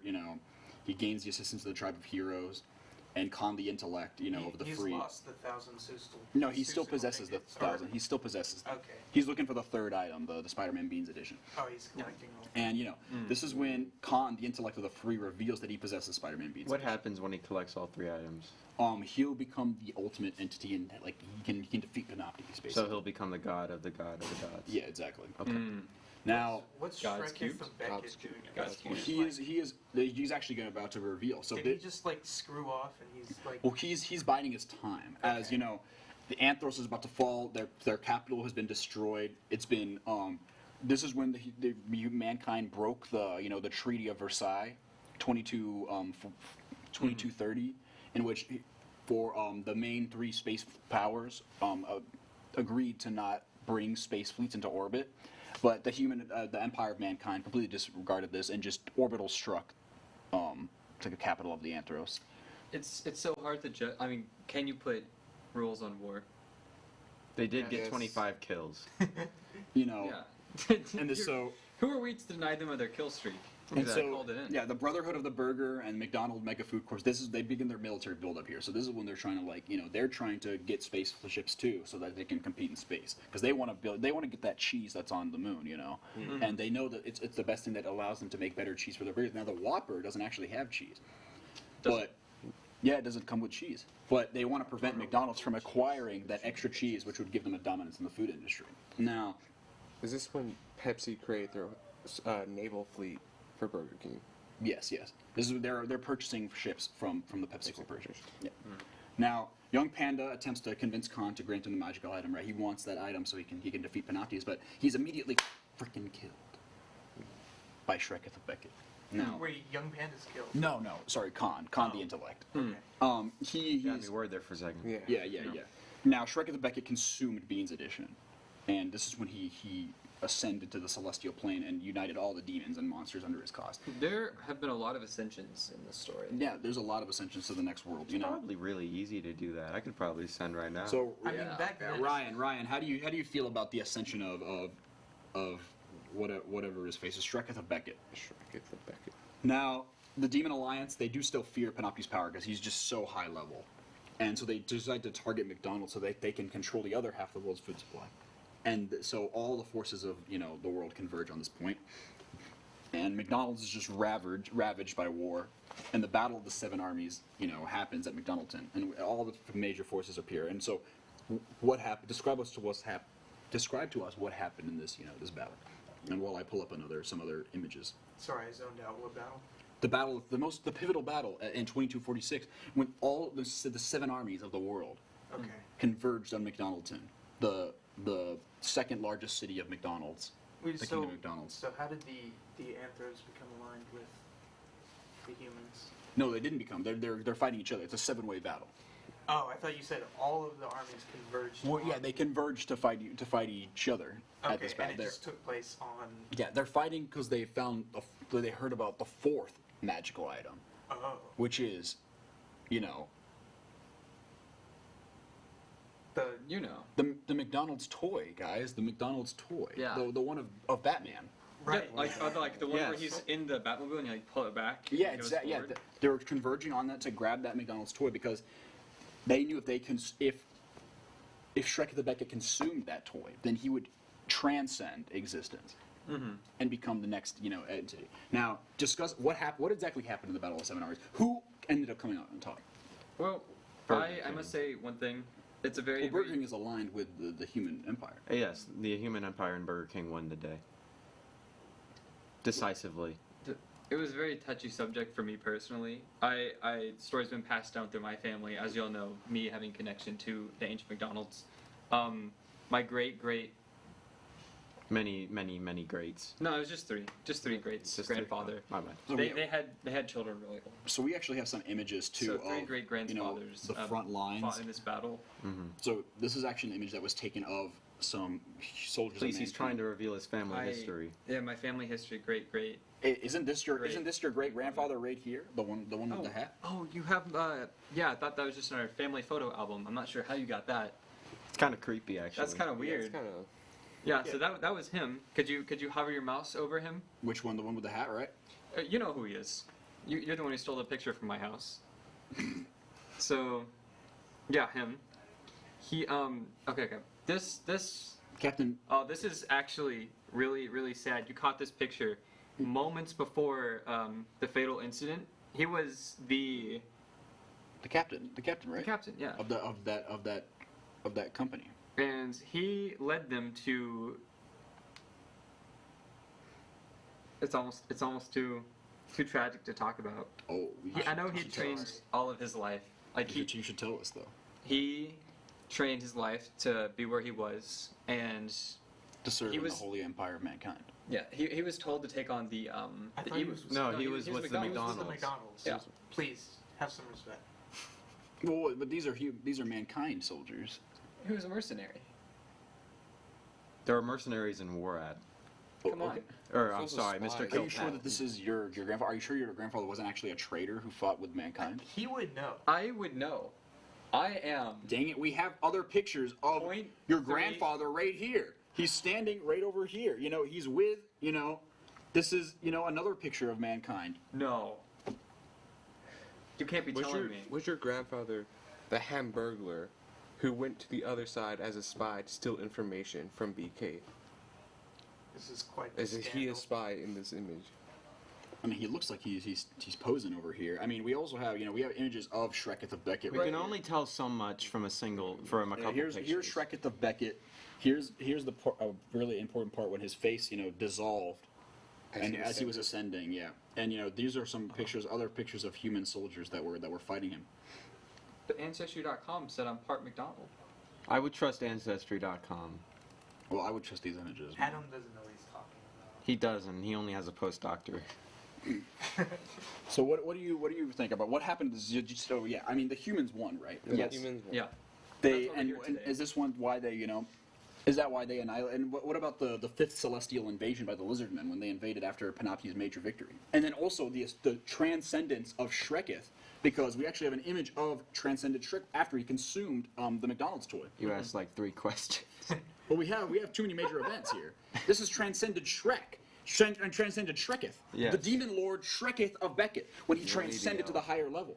Okay. Look at his soul. Look at his being. Should I we s- blame Shreketh of Beckett for not intervening in the great? But he was a demon. He was a demon. He Just intervened in because the he was battle. a demon doesn't mean he wasn't good. He ate children. His title is the Eater of Worlds and Children. This They're might bad be a kids. controversial statement, but I think that demons who eat children are bad. Hey, That's come on, man. that's a little. I know it's a hot Right. take. for our program. Eating Next- children Next is thing just you not know, for we're me. gonna get stitched on TikTok, and people are gonna be dunking on us We're gonna because get we have this canceled. uninformed Okay, goober no, if you look at the on our facts, podcast. Well, Shreketh the Beckett. would is- you want your children to be eaten? Oh, he wouldn't eat my kids. Maybe your kids. Would you actually leave your children alone with a man who would want to eat them? If it's Shreketh. Oh, we also didn't Yes. mention. We didn't Yes. mention You are Tratorius. deluded. We didn't mention Tratorius, Eye of the Bird. Eye of Bird, and his. Of He course. almost saved emo forces at the battle, How but could we Almost. almost He wasn't good enough. He wasn't good. It's because they took out his eyes in the battle, and then he could no longer speed the Eye of Bird. So you said the humans won, right? The humans they massacred everyone at the But- field except for Shreketh, who because he managed to ascend before the transcend rather. I thought the emus were allied with the humans. No, they Did were they were just betray? they were simply not enemies of each other. Okay. But Tratorius wasn't killed by humans. He was killed by Was it the Lizardman? no they hadn't appeared yet. But it's the That's right. Yeah. he was killed by The anthropod. yeah he was killed by the Anthros. Anthros. Yes. He was killed by an Anthrobo, both eyes. Anthropo. That was a good archer. Yeah. So Tratorius sucked. Well, he was a great general. He's the Eye of Bird. He didn't do anything. He sucked. He led the forces at the Battle of the Seven Armies. Still lost though. and he Yeah, lost. he lost within 7 hours. How do you do that? He had his eyes stabbed out. He had a So? 6 and 7 chance to win, and he still lost. He still lost. Well, he died. I mean, do you think that General Emu the Croc Johnson would have fared better in this battle? Absolutely. Yes. Yes. That's where I draw my military family history. At least we all agree on that. You wouldn't believe how many people I'm related to in these battles. And we didn't even mention Chuck the Water Sprayer, right? Not related to. Chuck the Water Sprayer was a true champion. He remained loyal to Panoptes, though. And His courage was great. yeah, this is. Very powerful. But like, how did the human? I mean, What is obviously. going on in this image? He's fighting. Don't you see him? He's fighting. Obviously, and and Matt of We Sportus before he was killed, as well as his entire extended family. The Empire. People need to quit bringing their families to these battles. But- Like, I'm not sure what they think is gonna happen. But I mean, just think about it like this. Go. So like when the Lizardmen invaded, Panoptes basically had complete control of the world, other than the Titan Burger King, right? And his space fleet, like the space fleet had been built. Panoptes unleashed the secret space fleet from Moon 7, which was even 5 times the size of all the current space fleets combined. But I mean, the Lizardmen came and they annihilated everyone, right? Because I mean, how else do we have the dinosaurs? I mean, there is a mass extinction event that when what do you think? I mean, we have a major lack of history. This is one of the sources kind of run cold. But what do you think happened? Was like I heard secrets of the mass bless you the mass extinction array at at what's it called at Yellowstone that was believed to potentially have been used to create the extinction, or do you think that it was the fifth celestial invasion of the lizard men? Because I mean, we have dinosaurs, right? And they're descended of the emus and what was the bird species? The cassoarians. Yeah, and merged with lizardmen DNA. So clearly they came here at some point. But do you think that they were the ones that caused the extinction of the planet, or do you think that it was an event that Panoptes had triggered? I don't think we have sufficient evidence And they came afterwards. for the ray of extinction. We do have evidence for the lizard invasion, as their descendants are still around today. But what do you think? But they could have done it afterwards, though. Maybe the extinction event happened. Alligators, The extinction event may have happened, and then the lizard men. Zuckermarkberg. of course. Yeah. But I mean, this is a major event in history. I mean, just think about what sources that we've lost. I mean, I guess the lack of sources maybe points to the fact that they were destroyed by the mass extinction array. True.